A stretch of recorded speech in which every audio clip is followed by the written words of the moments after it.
नमस्कार, very good morning to everyone. मैं मोनिका सिंह आप सभी को बहुत स्वागत करती हूँ RWA civil services YouTube channel पर। और रोजगार विद अंकित परिवार में आप सभी साथियों का बहुत बहुत स्वागत है।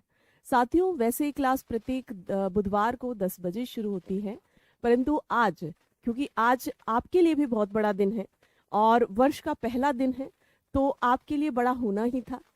ठीक है, इसकी भी सूचना दूंगी क्यों बड़ा है। क्योंकि जब आप सिविल सर्विस की ओर जाना सोचते हैं, उस ओर कदम बढ़ाना सोचते हैं, तो आपके सामने जो सबसे बड़ी चुनौती आती है वो यही आती है कि अब हम क्या करें, कैसे करें।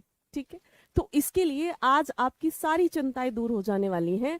तो हमें भी ऑफिस पहुंचना है, इसलिए थोड़ा सा पहले कर दिया है क्लास को, ताकि अपने अधिक से अधिक समय को यूटिलाइज किया जा सके। वैसे 10 बजे से ही ये चीजें शुरू होती हैं।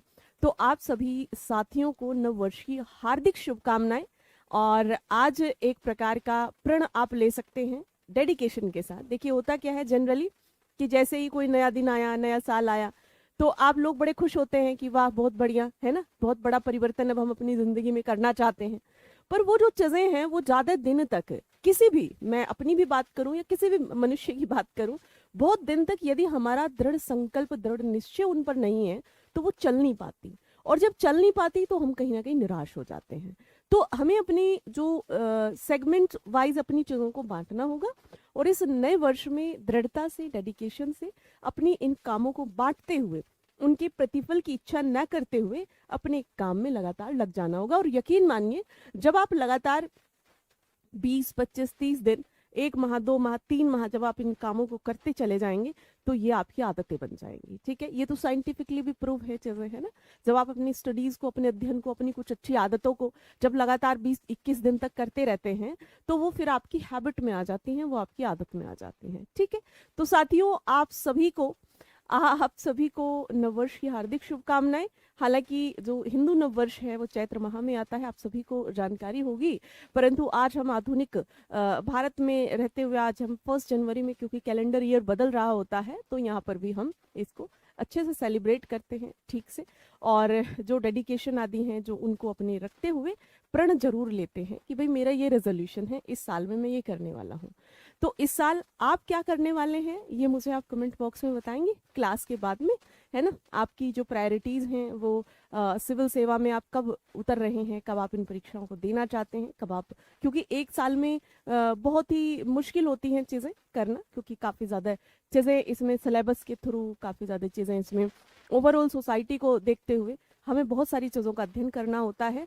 तो जो बच्चे ये कहते हैं कि बस अभी 25 वाला ही मैं दूं और फाइनली, तो अच्छी बात है, आपके अंदर ऊर्जा, जोश, शक्ति सब होना चाहिए। परंतु हमें जो प्रैक्टिकल धरातल है उस पर भी उतर करके चीज़ों को सोचना समझना चाहिए कि क्या हम इसकी तैयारी को, है ना, पूरी तैयारी को, मैं प्रीलिम्स की बात नहीं कर रही हूँ, पूरी तैयारी को क्या हम 3 माह में, 2 माह में कर सकते हैं, या हमें इसके लिए और ज़्यादा समय लगता है। तो ऑब्वियसली अधिक समय लगता है, 12, 14, 15 महीने लग जाते हैं, और कभी कभी उससे भी ज़्यादा लग जाते हैं जब आप एक ही दिशा में प्रयास कर रहे हैं। और यदि आप दिशा विहीन हैं, दिशाओं का आपको ज्ञान ही नहीं है, कहीं भी जा रहे हैं, तो फिर तो कहना ही क्या, फिर तो बहुत समय लग जाता है।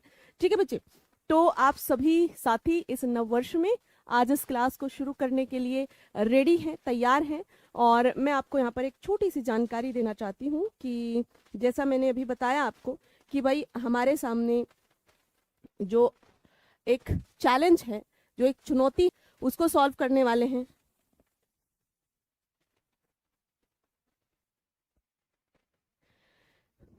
जो है आपका 1 बजे, 1 PM, 1 PM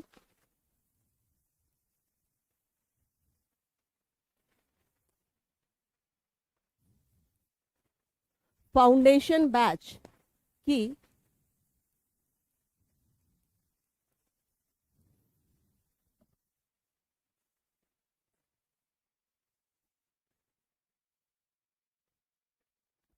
ठीक है, ये घोषणा आपके साथ में होगी आज 1 बजे।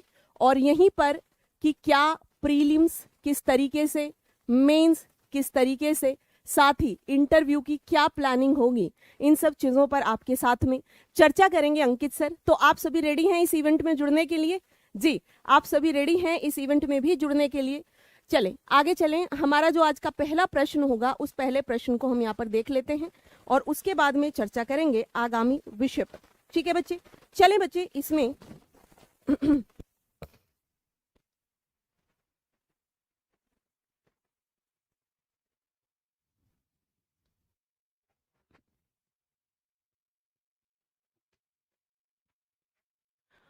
जी, वॉइस वगैरह में कोई इशू तो नहीं हो रहा आपको? एक बार बताएंगे सभी बच्चे, वॉइस वगैरह में कोई इशू तो नहीं हो रहा है?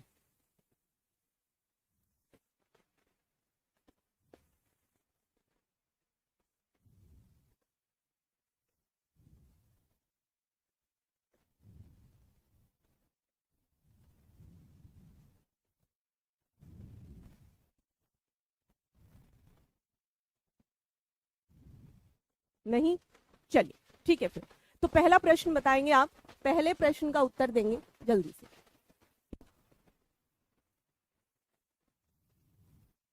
प्रत्यक्ष विदेशी निवेश यानी कि यहाँ पर विदेशी निवेश के प्रकार हैं और यहाँ पर उनके फीचर्स या विशेषता हैं।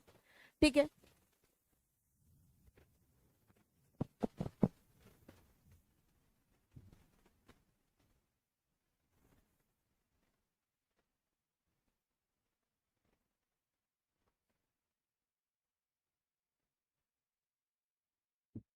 प्रत्यक्ष विदेशी निवेश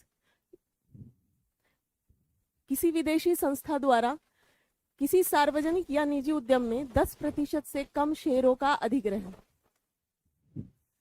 FPI, ये है आपका FDI, ये है FII। किसी उद्यम में प्रबंधन नियंत्रण की मांग किए बिना अल्पकालिक निवेश। विदेशी संस्थागत निवेश केवल सूचीबद्ध कंपनियों के द्वितीयक बाजार में निवेश करता है। आपको बताना है कि यहाँ पर कौन सा जोड़ा सही ढंग से मेल खाता है, बताएं। कुछ बच्चे कह रहे हैं कि हमें ये क्वेश्चन का कोई आइडिया नहीं है, हमें ये क्वेश्चन का कोई आइडिया नहीं है। कोई बात नहीं, मैं बता देती हूँ। देखिए FDI क्या होता है? किसी विदेश संस्था द्वारा किसी सार्वजनिक या निजी उद्यम में 10% से कम शेयरों का अधिग्रहण। यानी जब कोई फॉरेन डायरेक्ट इन्वेस्टमेंट हो रहा है तो वो किसी फॉरेन संस्था के द्वारा या पब्लिक या प्राइवेट किसी भी उद्यम में, हमारे देश के किसी भी इंडस्ट्री में, किसी भी उद्यम में क्या करे, 10% से कम शेयरों का यदि अधिग्रहण कर ले तो हम उसे कहेंगे कि ये FDI हो रहा है। ठीक है, कि ये FDI हो रहा है। ये गलत लिखा हुआ है इसमें, क्योंकि जब हम यहां पर आते हैं तो ये लिखा है 10% से कम, जबकि FDI में क्या होगा? More than 10%। क्या होगा बच्चे? मोर देन 10% होगा। यहां पर है FPI का क्या उदाहरण हो जाएगा? FPI यानी कि किसी उद्यम में मैनेजमेंट नियंत्रण की मांग किए बिना जब कोई अल्पकालिक निवेश करेगा, यानी कि वो ये कह रहा है कि मुझे यहां पर आप मैनेजमेंट का हिस्सा मत बनाइए। क्या है ये? पोर्टफोलियो इन्वेस्टमेंट है।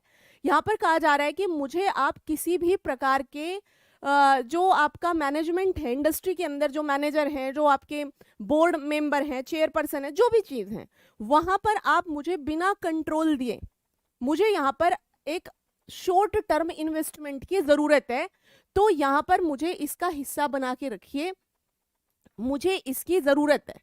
तो इसको कहा जाएगा FPI। क्या कहा जाएगा बच्चे? इसको कहा जाएगा FPI। ये बिल्कुल ठीक लिखा हुआ है यहाँ पर।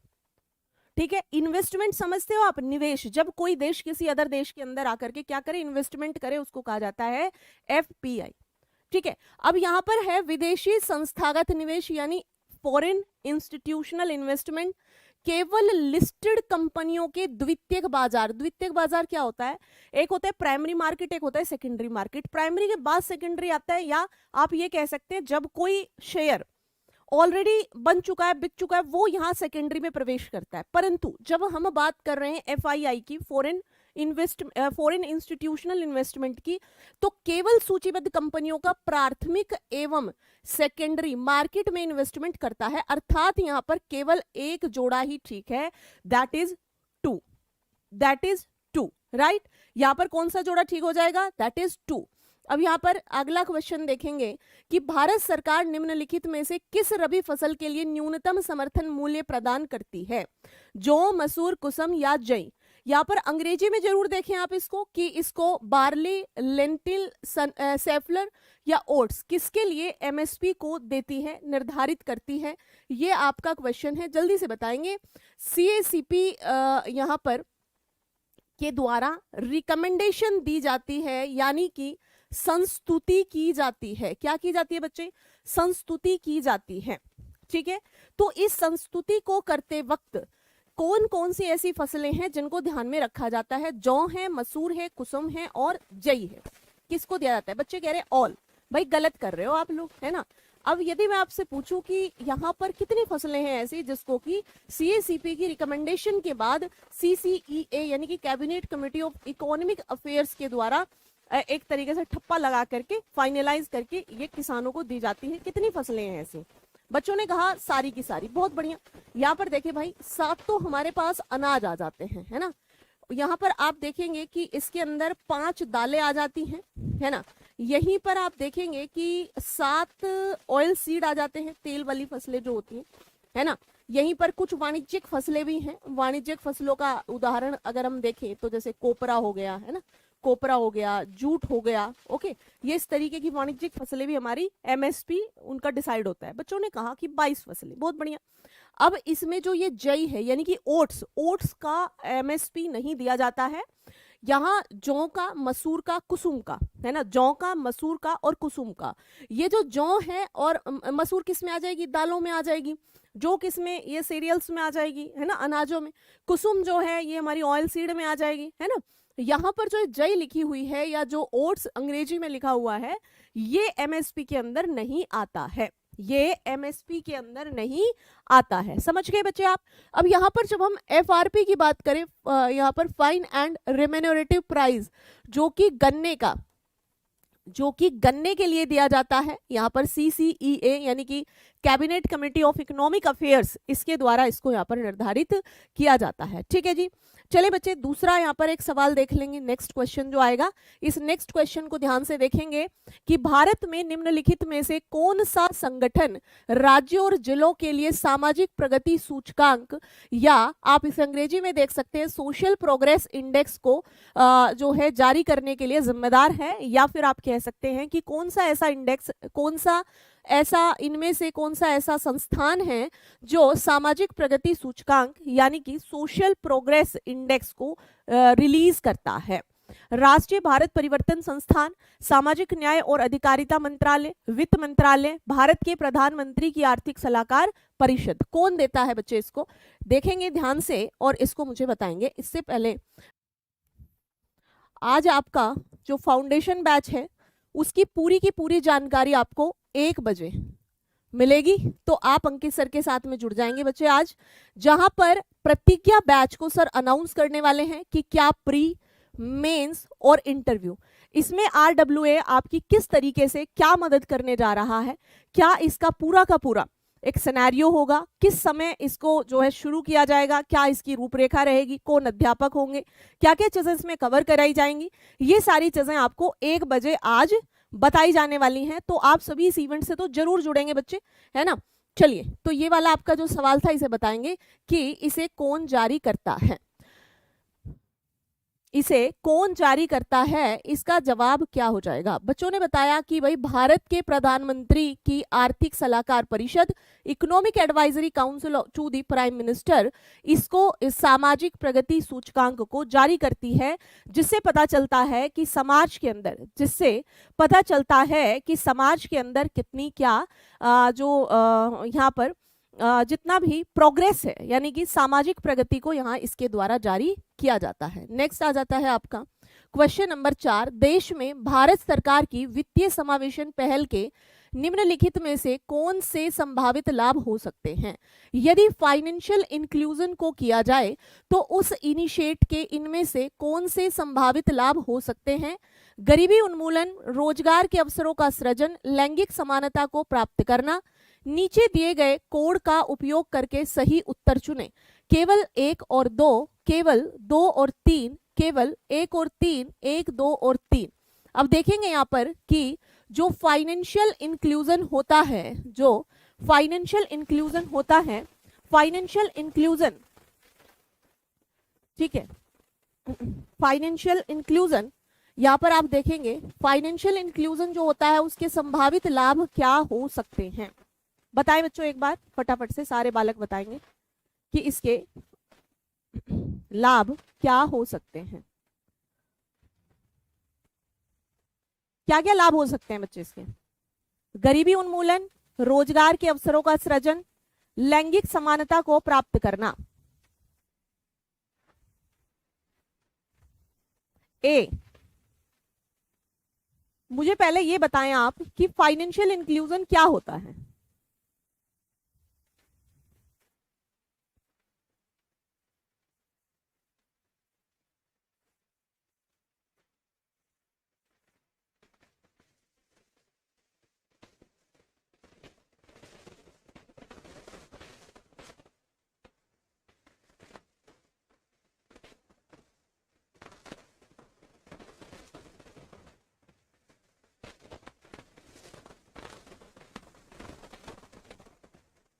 हाँ जी, बताएं यहाँ पर।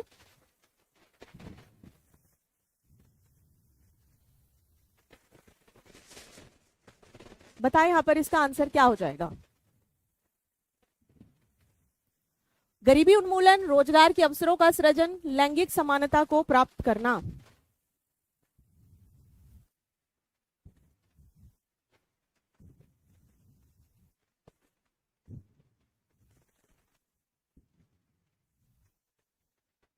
जी देखो भाई, फाइनेंशियल इंक्लूजन क्या होता है, यानी वित्तीय रूप से सभी को शामिल करना, वित्तीय रूप से सभी को शामिल करना। ठीक है जी, वित्तीय रूप से सभी को शामिल करना। अब यदि इसे शामिल कर लिया जाए तो यदि सभी लोगों को सब्सिडी मिलने लगे, सभी लोगों को पेंशन मिलने लगे, सभी लोगों को वित्तीय रूप से बैंकों में खाता खुल जाए, सभी लोगों का जो है फाइनेंशियली इंक्लूजन हो जाए, तो इससे गरीबी रिडक्शन हो जाएगी, गरीबी उन्मूलन हो जाएगी या नहीं हो जाएगी, बताएं मुझे आप। गरीबी उन्मूलन हो जाएगी, बिल्कुल हो जाएगी जी। रोजगार के अवसरों का सृजन, रोजगार के अवसरों का सृजन, बिल्कुल यहां पर क्या हो जाएगा, रोजगार के अवसरों का सृजन यहां पर हो जाएगा। क्योंकि यदि लोगों को मान लिया मनरेगा है, यदि लोगों को मनरेगा आदि यहाँ पर करना पड़ जाए तो मनरेगा के अंदर उनको सभी प्रकार के पेमेंट्स मिलने शुरू हो जाएंगे। ठीक है, लैंगिक समानता प्राप्त करना, लैंगिक समानता प्राप्त करना, ये एक आपको इसमें डाउट हो रहा है, इसमें क्या हो रहा है, डाउट हो रहा है, यानी कि जेंडर इक्वालिटी कैसे प्राप्त करेंगे। एक बात बताओ मुझे आप, यदि वित्तीय रूप से समावेशित कर दिया जाए महिलाओं को, पुरुषों को, सभी को जो है बैंकिंग संस्थानों तक सभी की एक्सेसिबिलिटी को बढ़ा दिया जाए, ठीक है, तो जैसे जनधन योजना है, पीएम जनधन योजना, इस जनधन योजना के माध्यम से, इस जनधन योजना के माध्यम से क्या किया गया कि भाई सभी लोगों को अकाउंट खोले गए, जीरो बैलेंस, क्योंकि जिन लोगों के अभी तक अकाउंट नहीं ओपन हुए थे तो उन लोगों के भी यदि अकाउंट ओपन हो गए तो अकाउंट ओपन होने के साथ साथ ही उन लोगों को और भी 50 तरीके की फैसिलिटीज मिल गई है। ठीक है जी, अब यहाँ पर लैंगिक समानता यानी जेंडर इक्वालिटी को भी बढ़ावा वित्तीय समावेशन से मिलता है, इसलिए यहाँ पर ये चीजें भी हो जाएंगी, यानी 1, 2 और 3, 1, 2 और 3, यानी जेंडर इक्वालिटी भी यहाँ पर achieving gender equality, gender equality को अचीव करने का, महिला और पुरुषों के मध्य किसी भी प्रकार के भेदभाव को समाप्त करने का। जब पैसा होता है, भाई देखो क्या है कि जैसे मेल है, हमारे यहाँ पर जो सोसाइटी रही है वो मेल डोमिनेंस सोसाइटी रही है, क्योंकि आप देखेंगे कि लगातार पुरुषों ने घर चलाए हैं, पुरुषों ने जो है आर्थिक रूप से घरों को चलाने का पूरा बीड़ा उठाया, वहीं पर महिलाओं ने घरों को वैसे कि भाई बच्चों की परवरिश है, बच्चों को पालना है, बुजुर्गों का पालन, बुजुर्गों की सेवा है, खाना बनाना है, ये सारी चीजें। तो यदि महिला और पुरुष दोनों के हाथ में पैसा रहे तो क्या ये जेंडर इक्वालिटी को नहीं बढ़ावा देगा। और पैसा कैसे रहेगा, पैसा यहाँ पर रहेगा जब पैसा कैसे रहेगा, जब यहाँ पर एक तरीके से इक्वालिटी आ जाएगी, यानी फिनेंशियली यदि वो भी इंक्लूजन उनका भी हो जाए, तो इसलिए तीनों के तीनों यहाँ पर ठीक हो जाते हैं। भारत निवेश ग्रिड क्या है?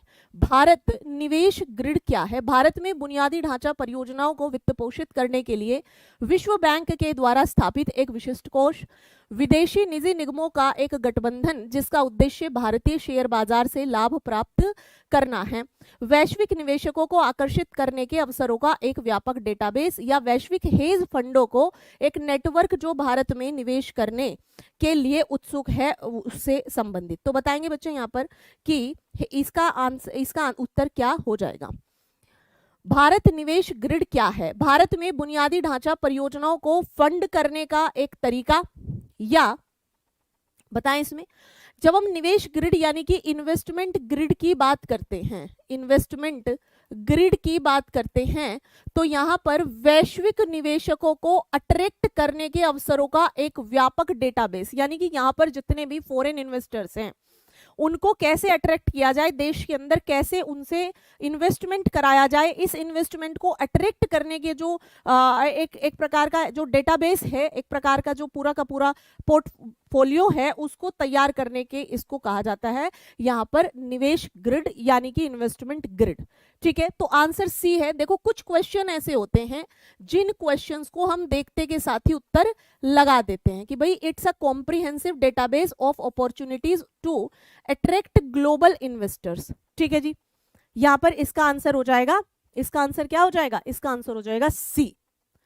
इसका आंसर क्या हो जाएगा? सी। जो बच्चे रेगुलर क्लासेस में नहीं रहते उनकी कुछ समझ में नहीं आएगा, क्योंकि यहाँ पर कोई सीजनल तैयारी नहीं हो रही। हम बार बार अपनी क्लासेस के अंदर बताते हैं आपको कि आपका जब मन करे, जब एग्जाम की डेट आए, आधे बच्चे पूछते हैं हमसे कि एग्जाम की डेट कब आएगी या एग्जाम का फॉर्म कब आएगा, एग्जाम का फॉर्म कब आएगा। आधे बालक हमसे ऐसे पूछते हैं, भाई क्या फॉर्म देख के तैयारी करोगे?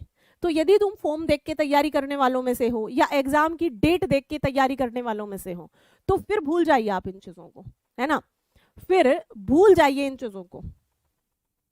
क्यों भूल जाइए? क्योंकि यहां पर यदि आप इस तरीके की तैयारी में बिलीव करते हैं तो फिर कमीशन कहीं ना कहीं आप जैसे जो मानसिकता के बालक हैं उनमें बिलीव नहीं करता। उसको चाहिए कि कोई एक हमें यहाँ पर जबरदस्त व्यक्ति चाहिए जिसको हम प्रशासन में भेज सकें, जिसको हम तमाम तरीके की रिस्पॉन्सिबिलिटी दे सकें, और वो रिस्पॉन्सिबिलिटी सीजनल नहीं है, वो रिस्पॉन्सिबिलिटी यहाँ पर सीजनल नहीं है, मैं बार बार कह रही हूँ आपको।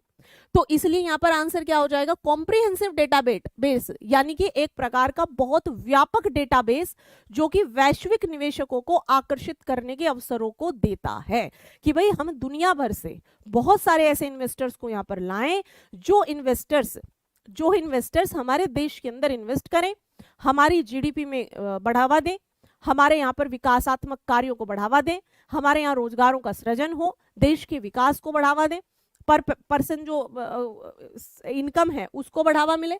यहाँ पर आगे देखेंगे, विकास निगरानी और मूल्यांकन कार्यालय भारत में निम्नलिखित में से किस संगठन का संबद्ध कार्यालय है? प्रधानमंत्री कार्यालय, कैबिनेट सचिवालय।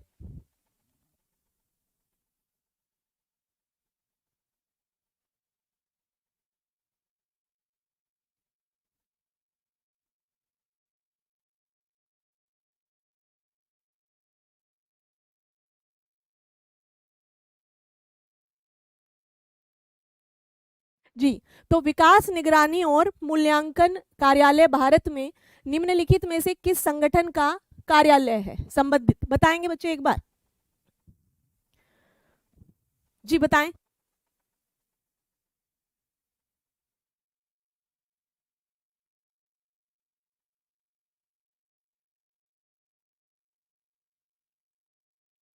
विकास निगरानी और मूल्यांकन कार्यालय भारत में निम्नलिखित में से किस संगठन का संबद्ध कार्यालय है? प्रधानमंत्री कार्यालय, कैबिनेट सचिवालय, नीति आयोग, सांख्यिकी और कार्यक्रम कार्यान्वयन मंत्रालय। बताएंगे बच्चे इसका जवाब?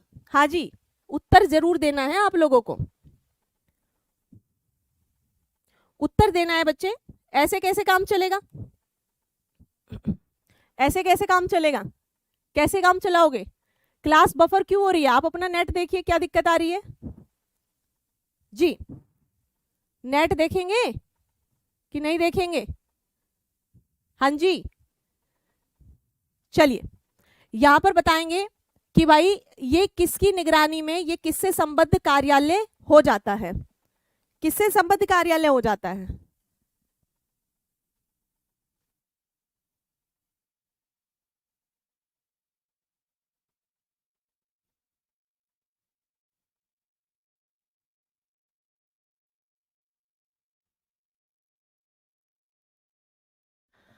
बताओ भैया। पीएमओ, कैबिनेट सेक्रेटरीट और नीति आयोग, MOSPI। बताए बच्चे, आंसर हो जाएगा सी। कैसे? यहां पर ये जो मैंने हिंदी में लिख दिया कि राष्ट्रीय भारत परिवर्तन संस्थान, यानी यानी national transformation institute of India, NITI Aayog. देखो भाई, नीति आयोग क्या कर रहा है, विकास निगरानी और मूल्यांकन कार्यालय। यहां पर यह इससे संबद्ध कार्यालय है, यानी कि यह किस संगठन का कार्यालय है ये पूछा गया है।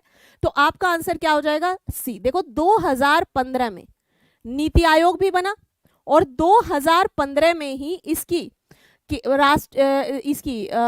विकास निगरानी और मूल्यांकन कार्यालय की भी इस्टेब्लिशमेंट होती है एज अ स्वतंत्र मूल्यांकन कार्यालय। क्या होता है? एज अ स्वतंत्र मूल्यांकन।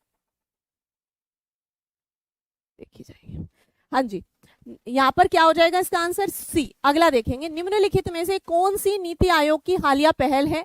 राष्ट्रीय डेटा और एनालिटिक्स प्लेटफॉर्म, विनियामक अनुप्रयोग सत्यापन और प्राधिकरण के लिए प्लेटफॉर्म, मैथेनॉल अर्थव्यवस्था कार्यक्रम और ई अमृत।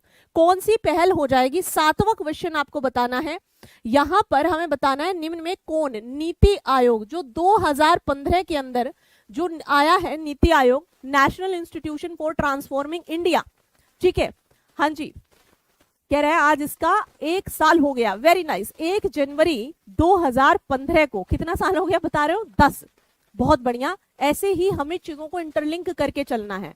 यहाँ पर है अंगद यादव जी, जिन्होंने इस चीज को यहाँ पर बहुत अच्छे से लिंक करा। तो यही लिंकिंग की जरूरत है हमें, इसी लिंकिंग की जरूरत है। और इसी लिंकिंग की जरूरत, आवश्यकता को समझते हुए आप सभी बच्चे ये ध्यान रखेंगे कि हमें ये सोच के चलना है कि भाई कहाँ कब क्या हुआ था और उसका क्या इम्पैक्ट पड़ा, और उस इम्पैक्ट से हम कैसे उसे जोड़े अपने क्वेश्चंस के साथ में। तो जैसे आप न्यू ईयर मना रहे हो आज, तो 1 जनवरी 2015 को किसको रिप्लेस किया था भाई नीति आयोग ने? तो आप कहेंगे कि भैया योजना आयोग को रिप्लेस करके, यहाँ पर कौन बना? नीति आयोग। जरूरत क्या थी? कहा कि अब ये अनअपडेटेड हो गया है, अब हमें योजना आयोग जैसी किसी संस्था की आवश्यकता नहीं है। ठीक है, अब हमें ऐसी किसी संस्था की आवश्यकता नहीं है जो कि ऐसी अनअपडेटेड संस्था हो। ओके जी, ओके। यहां पर देखें कि नीति आयोग की हालिया पहल राष्ट्रीय डेटा और एनालिटिक्स प्लेटफॉर्म, विनियामक अनुप्रयोग सत्यापन और प्राधिकरण के लिए प्लेटफॉर्म, मैथेनॉल अर्थव्यवस्था और ई अमृत। अब बच्चे मैं आपको यहां पर बताना चाहती हूं कि इसमें से सारे के सारे ठीक है, बस आप छोड़ दीजिए सेकंड वाले को। सेकंड क्या है? सेकंड है प्रवाह। प्रवाह मतलब platform for regulatory application, validation and authorisation. और ये जो प्रोग्राम है, ये प्रोग्राम है बच्चे रिजर्व बैंक ऑफ इंडिया का। ये किसका प्रोग्राम है? Platform for regulatory application, validation and authorisation. जैसे आरबीआई क्या है? केंद्रीय बैंक है। केंद्रीय बैंक यानी कि केंद्रीय बैंक का मतलब क्या हुआ? 1 2 4 नहीं है ऑप्शन में, मैंने कहा दूसरा है ही नहीं, दूसरे को छोड़ दो, 1 3 4 है, सेकंड छोड़ दो। सेकंड किसका है? प्रवाह इज अ पोर्टल फॉर किसका? आरबीआई का एक पोर्टल है जिसके अंदर लाइसेंस या ऑथराइजेशन या तमाम तरीके की जो बैंकिंग सिस्टम के अंदर प्लेटफॉर्म अवेलेबल कराता है रेगुलेटरी रेगुलेशन करने के लिए, विनियमन करने के लिए, वो है आपका प्रवाह। ठीक है जी, वो है आपका प्रवाह। यानी कि ई अमृत नीति आयोग की पहल है, मैथेनॉल अर्थव्यवस्था कार्यक्रम, राष्ट्रीय डेटा एनालिटिक्स प्लेटफॉर्म, ये सारे के सारे किसकी पहल है बच्चे? ये सारे के सारे पहल हमारे नीति आयोग के हैं। नीति आयोग वही है जो कि 1 जनवरी 2015 को स्टैब्लिश हुआ था। ठीक है जी, अब नेक्स्ट बात कर लेते हैं। यहाँ पर 1 3 4 के अलावा नेक्स्ट बात आ जाती है किसी अर्थव्यवस्था में राजकोषीय खिंचाव। देखो शब्दों को समझेंगे। राजकोषीय खिंचाव यानी कि फिस्कल ड्रैगिंग, एक तरीके से क्या हो रहा है? ड्रैग हो रहा है। क्या हो रहा है बच्चे? ड्रैग हो रहा है। तो इस फिस्कल ड्रैग को के क्या कारण होते हैं? मुख्य रूप से राजस्व सृजन के बिना सरकारी व्यय में वृद्धि, यानी कि राजस्व कुछ नहीं आ रहा और हम गवर्नमेंट का खर्चा बढ़ा दें। मुद्रास्फीति को नियंत्रित करने के लिए सरकारी व्यय में कमी, यानी कि इन्फ्लेशन चल रही है और कहा कि भैया हमें कंट्रोल करनी है मुद्रास्फीति, इसलिए गवर्नमेंट खर्चे में हम कमी कर दें। मुद्रास्फीति के लिए सूचीकरण के बिना प्रगतिशील कर प्रणाली, यानी मुद्रास्फीति के लिए हमें मुद्रास्फीति हो गई है या होने वाली है, उसके लिए हम क्या करें? हम यहाँ पर प्रोग्रेसिव टैक्स सिस्टम को चला दें विदाउट इंडेक्सेशन, यानी कि उसको सूचीबद्ध नहीं किया और यहाँ पर क्या कर दिया, एक प्रकार से जो प्रोग्रेसिव टैक्सेशन प्रणाली है उसको चालू कर दिया, मुद्रास्फीति पर अंकुश लगाने के लिए ब्याज दरें बढ़ाना। तो अब आप बताएंगे इसमें क्या उत्तर सही हो जाएगा? इसमें क्या उत्तर सही हो गया बच्चे? जी, पीसीएस में इससे भी हार्ड आया था, बिल्कुल सही कह रही है अंशिका। अब हमने अपने क्वेश्चन का लेवल बढ़ा दिया। क्यों बढ़ा दिया? जैसा जैसा पेपर आएगा वैसा बढ़ाएंगे ना। वन लाइनर क्वेश्चन का ट्रेंड गायब, वन लाइनर क्वेश्चन आपके अब आएंगे नहीं। हो सकता है आ जाए, हमें ये नहीं पता भाई, किसी को नहीं पता है ना, ये नहीं पता हमें, परंतु हम उन चीजों के लिए कैसे रेडी रहें? हम उन चीजों के लिए अब रेडी नहीं रह सकते, क्योंकि अब हमें अपनी तैयारी अपर लेवल की, हायर लेवल की करनी पड़ेगी। किसी अर्थव्यवस्था में फिस्कल ड्रैग मुख्य रूप से निम्नलिखित के कारण होता है। किसके कारण होगा? इस चीज को आपको यहाँ पर हमें बतलाना होगा, हमें समझाना होगा।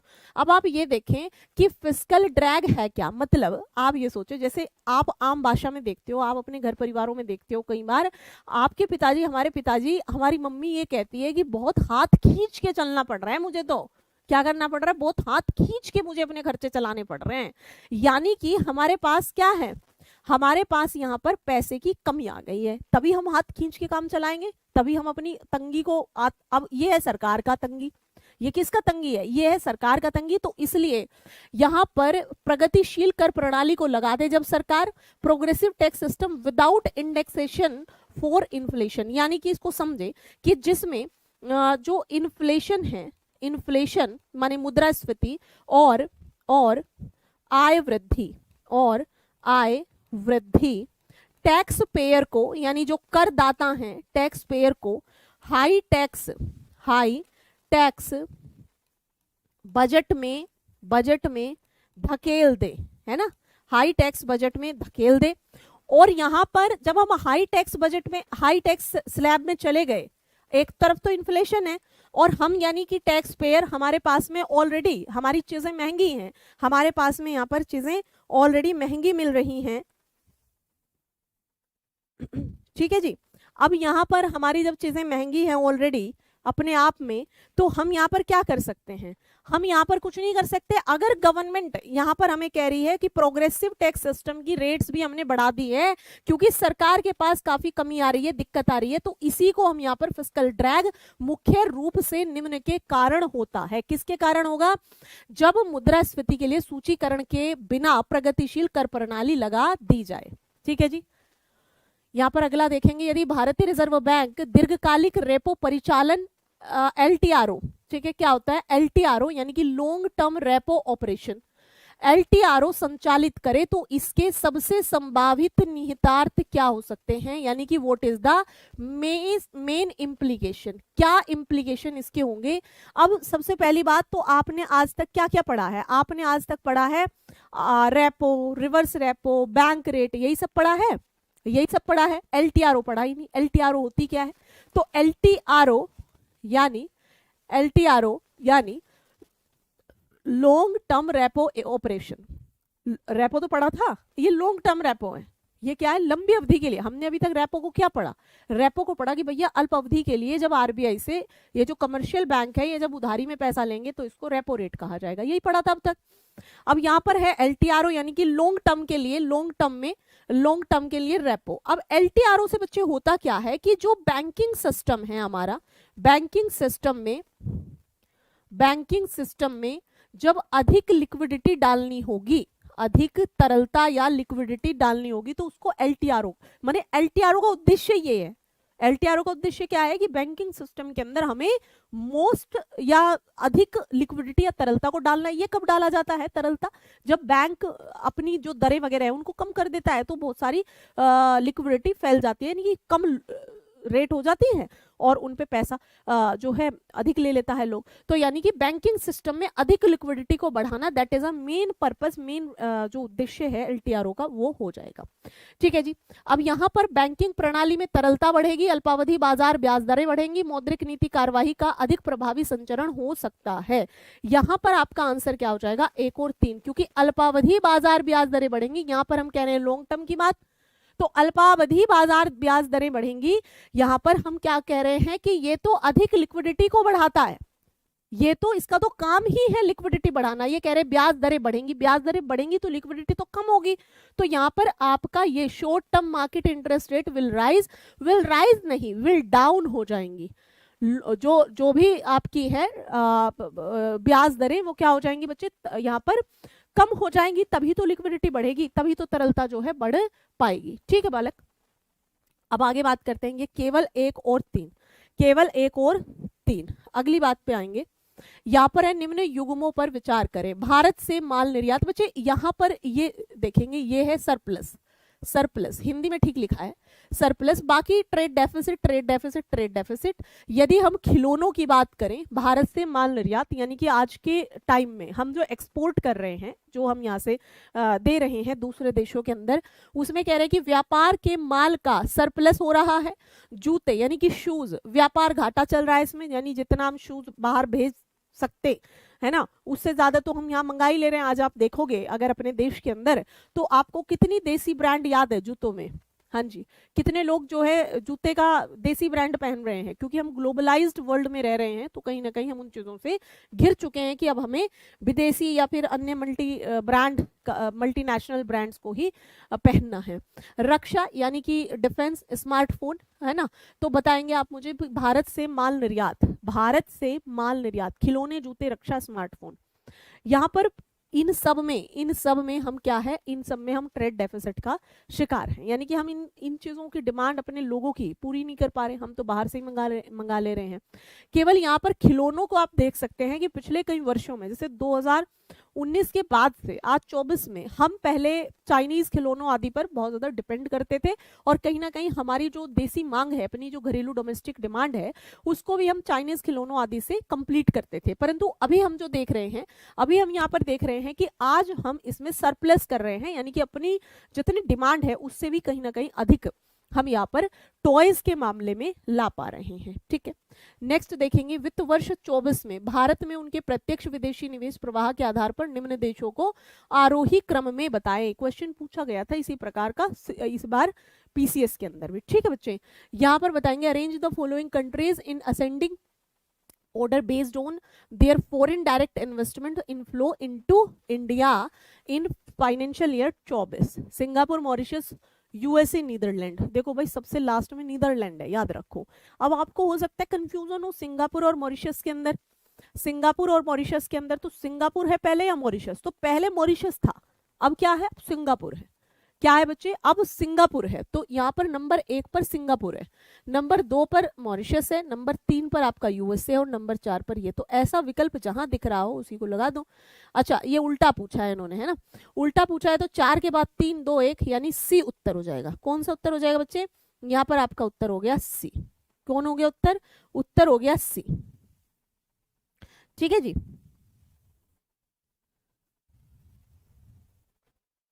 उत्तर क्या हो गया, उत्तर हो गया सी। 4 3 2 1, 4 3 2 1। ठीक है भाई, एफडीआई के क्रम में सिंगापुर को फर्स्ट माना है। आप मॉरिशस, अरे भाई ये कौन बालक है, ये कौन है, यादू पता नहीं कौन भाई, हम पिछले साल की बात कर रहे हैं, हम पिछले साल की बात कर रहे थे जब आपको मॉरिशस बताया होगा। यहाँ वित्त वर्ष 24 लिखा है, क्लियर लिखा है, क्लियर लिखा हुआ है भाई। ठीक है, ओके, तो आप देखो एक बात सुनिए मेरी, मान लिया कि मैं आज पढ़ा रही हूँ 25 में, आज तो 25 लग गया है, अभी यहाँ पे पूछा जा रहा है 24 का, एफडीआई कहां से ज्यादा आया। अब मान ले 25 के अंत तक आते आते यूएसए से आ गया सबसे ज्यादा, तो आप तो मुझे फिर बोलोगे आके, आपने तो हमें सिंगापुर पढ़ाया था, आप यूएसए क्यों बता रहे हो। अरे इकोनॉमी है, that is very updated kind of subject, this is not the stagnant. ये स्टेगनेंट थोड़ा रहता है कि जो कल था वही आज है। जो कल था वही आज, तो अब कोई भी विषय नहीं है। ठीक है, यहाँ पर चीजें बदल जाती हैं, रोज बदलती हैं। अब आप कहोगे कि मॉनेटरी पॉलिसी कमेटी पिछले 2 माह पहले तो कुछ और पढ़ाया था, अब कुछ और पढ़ा दिया। अरे बदल रही है, तो जो चीजें बदल रही हैं वो तो मैं बताऊंगी ना। अब पता नहीं कब देखा होगा कि मॉरिशस था तो बताया था, सिंगापुर है तो अब सिंगापुर बता रहे हैं। अगर यहां पर ये ना होता तो फिर मॉरिशस होता पहले नंबर पर। तो बच्चे सवाल बदलते हैं अकॉर्डिंग टू द डिमांड। आप एक ही चीज पे पड़े रहते हैं। अगर यहां पर ये नहीं होता सिंगापुर अभी, तो मॉरिशस हो जाता ना पहला। मॉरिशस हो जाता तो इसका मतलब इसका मतलब क्या होता कि सबसे ज्यादा एफडीआई मॉरिशस से आ रही। पर वहीं पर यह भी बता के हम चलेंगे कि इसमें यदि सिंगापुर रहता तो सिंगापुर होता, और अगर 23 में पूछता तो कुछ और होता, 22 में पूछता तो कुछ और होता, 19 में पूछता तो कोई और होता। तो बच्चे ये चीजें क्या है, ये चीजें बदलती रहती हैं, ये चीजें बहुत ज्यादा है ना अपडेट होती रहती है। इनमें थोड़ा अपडेट आप भी रहो। सरकारी ई मार्केट प्लेस के अंतर्गत निम्न में कौन सी पहल शुरू की गई? स्टार्टअप रनवे, 1 जिला 1 उत्पाद, 0-2 शून्य प्रभाव और वोमिनिया। ठीक है, बताएंगे बच्चे इसके अंदर कौन सी पहल को शुरू किया गया है, बताएं। कुछ बच्चों का पहला दिन है आज, तो पहले दिन को बहुत अच्छे से बिताएं। ठीक, बताएं। सरकारी ई मार्केट प्लेस यानी कि क्या है? ये आपका गवर्नमेंट ई मार्केट प्लेस है। ई मार्केट प्लेस का मतलब होता है by the internet, by the जो आप जैसे आप क्या कर रहे हैं, बैठे बैठे घर पे बैठे बैठे फ्लिपकार्ट से ऑर्डर कर दे रहे हैं, अमेजोन से ऑर्डर कर दे रहे हैं, है ना। तो ये तमाम तरीके के ऑर्डर आप कर रहे हैं, घर पे बैठे सामान मंगा रहे हैं। स्टार्टअप रनवे, 1 जिला 1 उत्पाद, 0-2 शून्य प्रभाव और वोमिनिया। ठीक है जी, अब बताएंगे इसका उत्तर क्या हो जाता है। यहाँ पर जो ये 0-2 शून्य प्रभाव है, अगर आपको इसके बारे में थोड़ी भी जानकारी होगी तो ये एमएसएमई के द्वारा चलाया गया, यानी जो माइक्रो स्मॉल मीडियम एंटरप्राइजेज है उसके द्वारा चलाया गया एक, यहाँ पर आप कह सकते हैं प्रोग्राम है, जो क्या कहता है, जो पर्यावरण को, जो एनवायरनमेंट के समर्पित एक तरीके से कहता है कि भाई मैं पर्यावरण पर भी किसी भी प्रकार के नेगेटिव इम्पैक्ट्स को नहीं आने दूंगा, और मैं यहाँ पर जो प्रोडक्ट बनाऊंगा उसके अंदर क्या होगा, उसके अंदर कोई दोष नहीं होगा, 0 डिफेक्ट होगा उसमें, और दूसरी बात उसका पर्यावरण पर 0 प्रभाव होगा। यानी मैं ऐसे प्रकार से चीजों को बनाऊंगा जिसका कि एक सतत रूप से मैं चीजों को विकास कर सकूं, विकसित कर सकूं, और यहाँ पर उनका पर्यावरण के ऊपर 0 प्रभाव होगा, यानी कि नेगेटिव इम्पैक्ट यहाँ पर 0 होगा। ये बताता है कौन? ये बताता है ये एमएसएमई का एक प्रोग्राम है। बाकी स्टार्टअप रनवे ओडीओपी यानी कि 1 जिले के अंदर 1 उत्पाद, ये पहले उत्तर प्रदेश के अंदर इसको लॉन्च करा गया, और अब ये जो है समस्त जितने भी हमारे यहाँ पर जो भी फेमस प्रोडक्ट हैं जिन जिलों के अंदर, उनका एक उत्पाद के रूप में इनको भी बहुत ज्यादा सराहना मिल रही है, और पूरे देश के अंदर यहाँ पर आप कह सकते हैं कि इसको हमें इंटरनेशनल मार्केट तक पहुंचाना है, इसलिए हम इन चीजों को और ज्यादा कर रहे हैं। वोमेनिया यहाँ पर आप देखेंगे कि यह भी ई मार्केट प्लेस का ही एक हिस्सा है। 1, 2, 4 आपका आंसर हो गया, 3 वाला आंसर नहीं हो पाएगा, यानी कि यहाँ पर आंसर हो गया आपका सी। कौन सा हो गया? सी। ओके, अच्छा कुछ बच्चे कहते हैं कि भाई मैं सारे के सारे टिक कर देती हूँ, कुछ एक बच्चे ने मुझे बताया, क्या आपको भी थोड़ी बहुत दिक्कत होती है इसमें? है जी जी, चले आगे देखेंगे। यहाँ पर डिजिटल इंफ्रास्ट्रक्चर इधर लिखा है, इधर लिखा है उद्देश्य। भवन सूचना मॉडल, इमारतों और बुनियादी ढांचे की योजना, डिजाइन, विनिर्माण, निर्माण और प्रबंधन अधिक प्रभावी ढंग से करें। भारत नेट सभी गांव पंचायतों में ब्रॉडबैंड कनेक्टिविटी को प्रदान कर दें। मेघराज एक ही मोबाइल ऐप के द्वारा प्रमुख सरकारी सेवाएं प्रदान कर दी जाए। उमंग केंद्र और राज्यों के सभी विभागों को सूचना और संचार प्रौद्योगिकी सेवाएं प्रदान की जाए। ऊपर दिए गए युग्मों में से कितने युग्म सही से सुमेलित लिखे हुए हैं? बताएंगे सभी बच्चे कि यहाँ पर इसका आंसर क्या हो जाएगा। ऊपर दिए गए युग्मों में से कितने युग्म, कितने जोड़े सही तरीके से सुमेलित दिए गए हैं? बच्चे देखिए, भवन सूचना मॉडल क्या है? भवन सूचना मॉडल, भवन सूचना मॉडल तैयार करा गया ताकि जो बिल्डिंग्स हैं, इमारतें हैं, और उनके जो बेसिक जो स्ट्रक्चर हैं, उनको किस तरीके से नियोजित किया जाए, उनको किस तरीके से डिजाइन किया जाए, कैसे उनका विनिर्माण किया जाए, और उनका मैनेजमेंट कैसे हो, इसको भवन सूचना मॉडल के अंदर जो है भवन सूचना मॉडल का उद्देश्य यानी पर्पस यही हो जाता है। एक है भारत नेट। भारत नेट के द्वारा देश की पंचायतों को, जो ग्राम पंचायतें हैं, उनको जोड़ा गया कनेक्टिविटी से, ताकि लोग अवेयर रहें, ताकि लोग जो हैं इंटरनेट के थ्रू कनेक्ट रहें दुनिया भर में। और यहाँ पर क्योंकि आज आप देखें जितने एप्लीकेशन हैं, जितनी पढ़ाई लिखाई है, जितनी सारी चीज़ें हैं, वो सारी इंटरनेट के द्वारा ही ऑपरेट हो रही हैं। मेघराज, मेघराज एक ही मोबाइल ऐप के माध्यम से इन्होंने कहा कि ये है मेघराज, का मतलब हो जाएगा मेघराज। तो ये जो जीआई क्लाउडिंग से संबंधित है, क्लाउड पहल है ये। और इससे क्या होगा, इससे हमें सूचनाएं मिल पाएंगी इंफॉर्मेशन एंड टेक्नोलॉजी की। तो मेघराज यानी कि मेघ यानी बादल वाला है ना, तो ये क्लाउड कंप्यूटिंग से आप इसे जोड़ के देख लेंगे। ये वाला गलत हो गया। उमंग क्या है, उमंग, उमंग यहाँ पर यूनिफाइड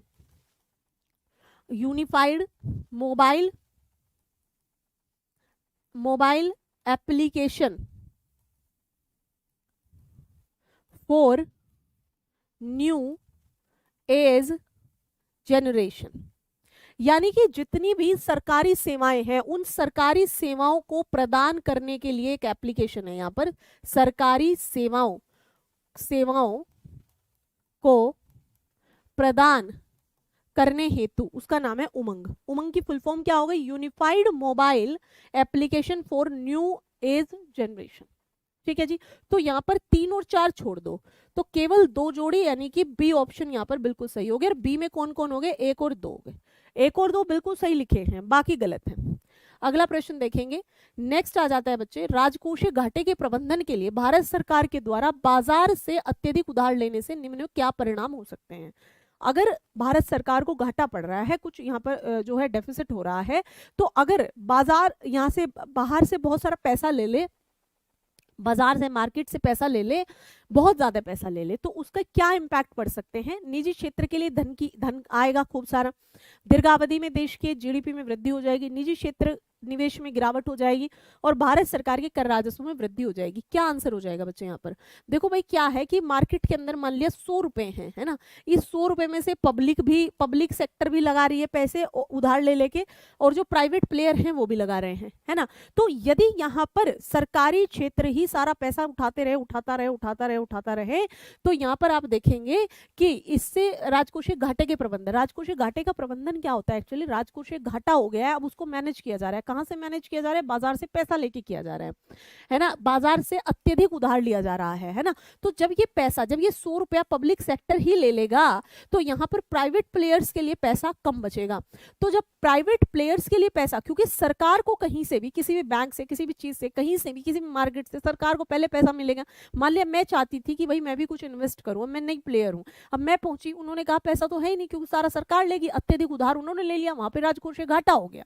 तो यहाँ पर क्या होगा कि जो प्राइवेट सेक्टर है उसके इन्वेस्टमेंट में कमी आ जाएगी। सिंपल सी बात है। ये जो बालक है, महान बालक जो कह रहे हैं कि जीडीपी में वृद्धि हो जाएगी, एक बात बताओ, सरकार को घाटा हो गया, कहीं लगा नहीं रही सरकार अपने घाटे की भरपाई करने के लिए पैसा ले रही है। यदि होता कि सरकारी एक्सपेंडिचर बढ़ रहा है तो उससे क्या होगा, तो आप एक बार को फिर भी सोच सकते थे। कह रही है सरकार की घाटा हो गया सरकार को, और सरकार ने सारा पैसा उठा लिया, सरकार ने सारा पैसा उठा लिया। इस सिनेरियो को विजुअलाइज किया करो, काहे के लिए आए हो क्लास में। हाँ जी।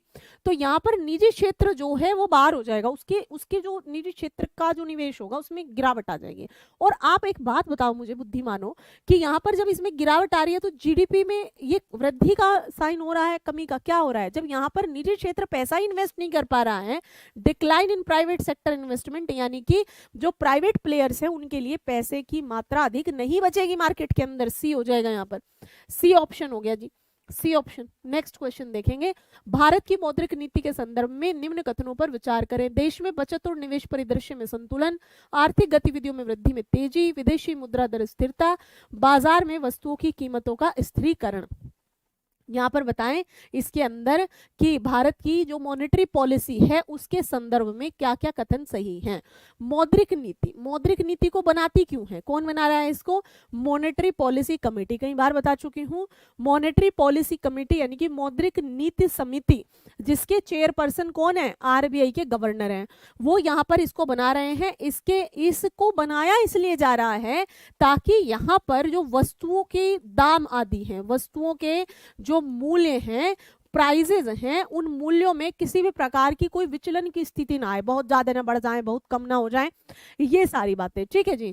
अब यहाँ पर कह रहे हैं कि इन कथनों पर विचार करें। देश के अंदर जो सेविंग्स है या देश के अंदर जो इन्वेस्टमेंट है उसमें ही तो हमें एक संतुलन लाना है, एक बैलेंस लाना है, यही करना है। आर्थिक गतिविधियों में वृद्धि में तेजी लानी है, यानी कि जैसे जैसे मौद्रिक नीति के अंतर्गत रेपो रेट को, बैंक दर को कम किया जाएगा, कम रखा जाएगा, कम रखने के बाद में यहाँ पर लिक्विडिटी को बढ़ाने का प्रयास किया जाएगा, लोग इन्वेस्टमेंट करेंगे, लोग आर्थिक गतिविधियों में वृद्धि करते हुए चले जाएंगे। तो यानी कि सेकंड, विदेशी मुद्रा दर स्थिरता, यानी कि जो फॉरेन स्टेबिलिटी रेट है उसमें भी एक प्रकार की स्टेबिलिटी को लाया जाएगा। बाजार में वस्तुओं की कीमतों का स्थिरीकरण इसीलिए लाया जा रहा है ताकि जो प्राइजेस हैं वो बहुत ज्यादा ना बढ़ जाएं, उत्पादन गतिविधियां बढ़िया से चलती रहें। उत्पादन गतिविधियां बढ़िया से चलेंगी तो यहाँ डिमांड एंड सप्लाई के अंदर जो एक बैलेंस होना चाहिए, जो संतुलन होना चाहिए वो रहेगा। यानी कि यहाँ पर आपके मौद्रिक नीति बनाने के पीछे जो रीजन है, देखो अभी तक आप क्या पढ़ते आए हो, सीधे सीधे पढ़ते आए हो कि भैया ये हो जाएगा वो हो जाएगा, है ना। यहाँ पर आपको उन जो ऑप्शंस हैं उनको और अच्छे से एलेबोरेट करके पढ़ने की आवश्यकता है। जो मैंने 4 ऑप्शन बताए कि भाई मौद्रिक नीति क्यों बनाई जा रही है, ताकि हम फॉरेन ऐसा ना हो कि डॉलर जो है 1000 रुपए पे पहुंच जाए, $1। ठीक है, ऐसा ये क्या होगा, this is the very huge like बहुत लंबा चौड़ा एक प्रकार से ये आ गया है ना। तो ये हमें नहीं करना है, हमें क्या करना है, हमें एक प्रकार की स्थिरता, हमें एक प्रकार की स्टेबिलिटी को रखना है, ताकि एक तरीके से ही, है ना, अकॉर्डिंग टू द लाइक, ठीक है बहुत आप महंगी मुद्रा होंगे पर ऐसा नहीं है ना कि हमारे देश के सापेक्ष में आप यदि बहुत ज्यादा महंगे हो गए तो फिर हम कैसे आपके साथ में काम धंधा करेंगे, ट्रेड करेंगे, व्यापार करेंगे। ठीक है, तो ये चीजें हो जाएंगी बच्चे। अगला देखेंगे, राष्ट्रीय आय लेखा उपकरण, सकल घरेलू उत्पाद, सकल राष्ट्रीय उत्पाद, शुद्ध घरेलू उत्पाद। अगर मैं इसे अंग्रेजी में यहाँ पर थोड़ा शॉर्ट में आपको लिख के मदद कर दूं, ये है जीडीपी, ये है आपका जीएनपी और ये है आपका एन नेट डोमेस्टिक प्रोडक्ट। तो बताओ बच्चों इसमें कौन सही तरीके से डिफाइन करा है मैंने। यहाँ पे मैंने लिख दिया है जीडीपी क्या है, भारतीय स्टॉक एक्सचेंज में सूचीबद्ध किसी कंपनी के 100 शेयरों की खरीद है। पहला सही है क्या, बताना भाई, बताना पहला सही लिखा है क्या, बिल्कुल गलत लिखा हुआ है मैंने। जीडीपी क्या है, जीडीपी इन अ 1 ईयर एक किसी देश की जो डोमेस्टिक बाउंड्री है वहां पर जितना भी वस्तुओं और सेवाओं का उत्पादन हुआ है उसका मॉनेटरी वैल्यू, उसका फाइनल मॉनेटरी वैल्यू हुई जीडीपी है। ठीक है जी, तो यानी कि पहला वाला यहाँ पर बिल्कुल गलत लिखा हुआ है। जब पहला गलत लिखा हुआ है तो ये आप काट दीजिए। कौन सा आ गया उत्तर मुझे बता दीजिए, देखना भाई ऑप्शन सही लिखे हैं क्या यहाँ पर। अच्छा अच्छा अच्छा अच्छा, चलिए जी, इसमें पूछा है गलत कौन है, क्या पूछा है, गलत कौन है, तो पहला गलत है, बिल्कुल गलत है। तो पहला गलत होते ही हमारा जो है 3 उत्तर रह गए। अब पहला गलत हो गया तो हमारे क्या रह गए, 3 उत्तर रह गए। बहुत बढ़िया, कुछ बच्चों ने तो तुरंत एकदम से भावुक हो जाते हैं। अब यहाँ पर देखो, यहाँ लिखा है जीएनपी, भारत में उत्पाद बेचकर एक चाइनीज कंपनी ने जितना लाभ कमाया वह जीएनपी है क्या, नहीं नहीं भाई, जीएनपी क्या है, जीएनपी का मतलब हुआ कि जितना भी हमारे देश के अंदर रहने वाले या हमारे देश के बाहर रहने वाले जितने भी भारतीय हैं, राष्ट्रीयता रखते हैं, उन्होंने जितना भी प्रोडक्शन करा या यहाँ करा या वहां पूछा वहां करा, तो वो सब जीएनपी में आएगा। तो ये भी गलत लिखा हुआ है। एनडीबी, भारत में अचल संपत्ति, अचल संपत्ति यानी कि जो चल नहीं सकती वह अचल है, जैसे बिल्डिंग, जैसे मशीन, है ना। अब ये मशीन के मूल्य में जो डेप्रिसिएशन हुआ है, जब हम उसको निकालेंगे जीडीपी में से, जब हम उसको निकालेंगे माइनस करेंगे जीडीपी में से, तो हमारा एनडीपी निकल आएगा, यानी कि तीसरा सही है। ठीक है, तीसरा सही है।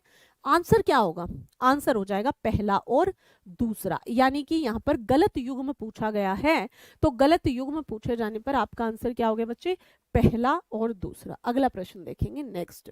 यहाँ पर देखिए, निम्न में किस उत्पाद को भारतीय मानक ब्यूरो आईएसआई मार्क योजना के अनिवार्य अनुपालन की जरूरत है। सीमेंट, घरेलू विद्युत सामान, स्टील और लौह उत्पाद, सूचना प्रौद्योगिकी उपकरण, किसको जरूरत है वह पूछा गया है आपसे। तो बच्चे यहाँ पर सीमेंट को जरूरत है। देखो आईएसआई मार्क योजना किसके, भारतीय मानक ब्यूरो, है ना, आईएसआई, हम देखते हैं ना उस पे कि साइन लगा हुआ है क्या, इससे हम ऑथेंटिकेशन का पता लगाते हैं कि आईएसआई ISI मार्क है? चलिए जी है। तो यहाँ पर हमने कहा कि ISI मार्क योजना अनिवार्य अनुपालन की जरूरत है, कह रहे सीमेंट को है, बिल्कुल है। घरेलू जो बिजली के सामान आप लाते हो उनको बिल्कुल है। यहाँ पर आप देखेंगे स्टील और लोहो के जो उत्पाद लेके आते हो उनको। तो यहाँ सूचना प्रौद्योगिकी आईटी इक्विपमेंट को किसकी जरूरत होती है? तो देखेंगे कि यहाँ पर इसको कंपल्सरी रजिस्ट्रेशन स्कीम की जरूरत होती है। ये जैसे आपका कोई ऑडियो, कोई वीडियो है आपका वीडियो, और कोई इन्फो टैक इक्विपमेंट है ना, आईटी इक्विपमेंट, इनको किसकी जरूरत होती है? अनिवार्य पंजीकरण योजना की जरूरत होती है। अतः इसलिए 1, 2, 3 वाला सही विकल्प है, चौथा इसमें नहीं आएगा, इस पे ISI मार्क नहीं लगा रहता है बच्चे।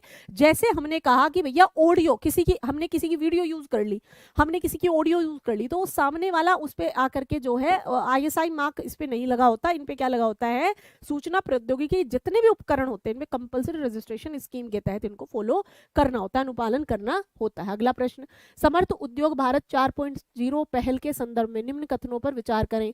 इसका प्राइमरी लक्ष्य भारत विनिर्माण क्षेत्र की प्रतिस्पर्धात्मकता को बढ़ाना है।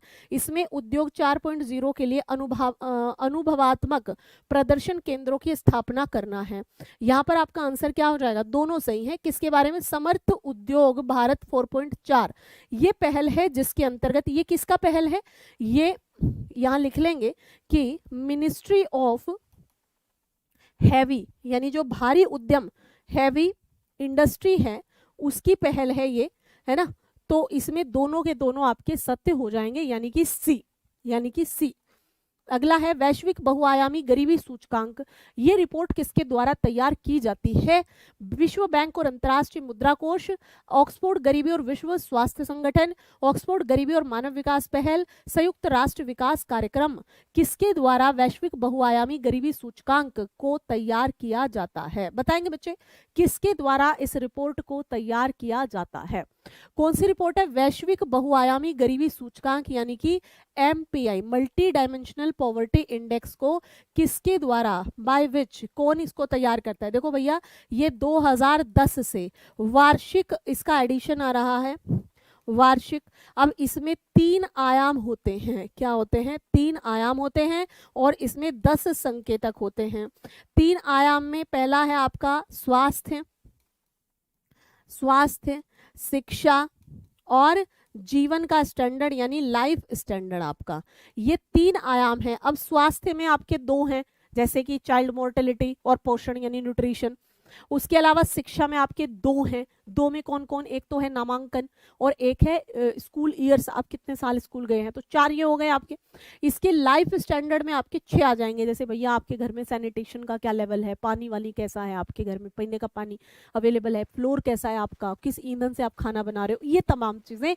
तो यहाँ पर 3 और 4 यानी कि OPHI और UNDP के द्वारा इसको तैयार किया जाता है, मल्टी डायमेंशनल पॉवर्टी इंडेक्स को, यानी आंसर विल बी ए। कौन है जो सी बता रहे हैं? 1 और 4 विश्व बैंक और अंतर्राष्ट्रीय मुद्रा कोष बिल्कुल नहीं। यहाँ पर ऑक्सफोर्ड गरीबी और मानव विकास, ऑक्सफोर्ड गरीबी और विश्व स्वास्थ्य संगठन दिया हुआ है, WHO, गलत हो गया। यहाँ पर ऑक्सफोर्ड गरीबी और मानव विकास पहल, यानी कि 3 और 4। ठीक है जी, कहाँ लिखा है? किस विकल्प में लिखा है? ए विकल्प के अंदर लिखा हुआ है। अगला प्रश्न देखेंगे, भारत सरकार द्वारा शुरू की गई निम्नलिखित योजनाओं को कालक्रम के अनुसार आपको व्यवस्थित करना है। समन्वित ग्रामीण विकास कार्यक्रम, स्वर्ण जयंती ग्राम स्वरोजगार योजना, राष्ट्रीय ग्रामीण रोजगार गारंटी अधिनियम, प्रधानमंत्री जनधन योजना। ये क्वेश्चन इस बार पूछा गया था। IRDP 1978 में इसको जो है लॉन्च किया गया है, और 1980 से ये शुरू हुई है। क्या हुई है? हाँ, ये पेपर में किए हो, बिल्कुल ये पेपर में आया था इस बार। 1980 में ये जो है शुरू हुई है, 1978 में लॉन्च हुई थी। स्वर्ण जयंती ग्राम स्वरोजगार योजना ये कब आई है?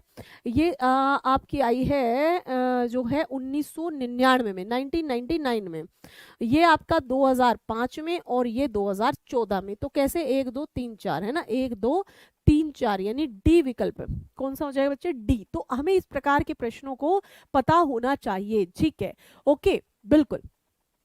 अगला प्रश्न है राष्ट्रीय खाद्य सुरक्षा अधिनियम, ये भी क्वेश्चन पूछा गया है ना। तो इस प्रकार के प्रश्नों के लिए तैयार रहना चाहिए, ये कई बार आपको बताया गया है ना। जो बच्चे नहीं पेपर को देखते हैं उनकी सबसे बड़ी खामी यही रहती है कि वो फिर क्वेश्चन को अगले साल के लिए भी सॉल्व नहीं कर पाते हैं, है ना।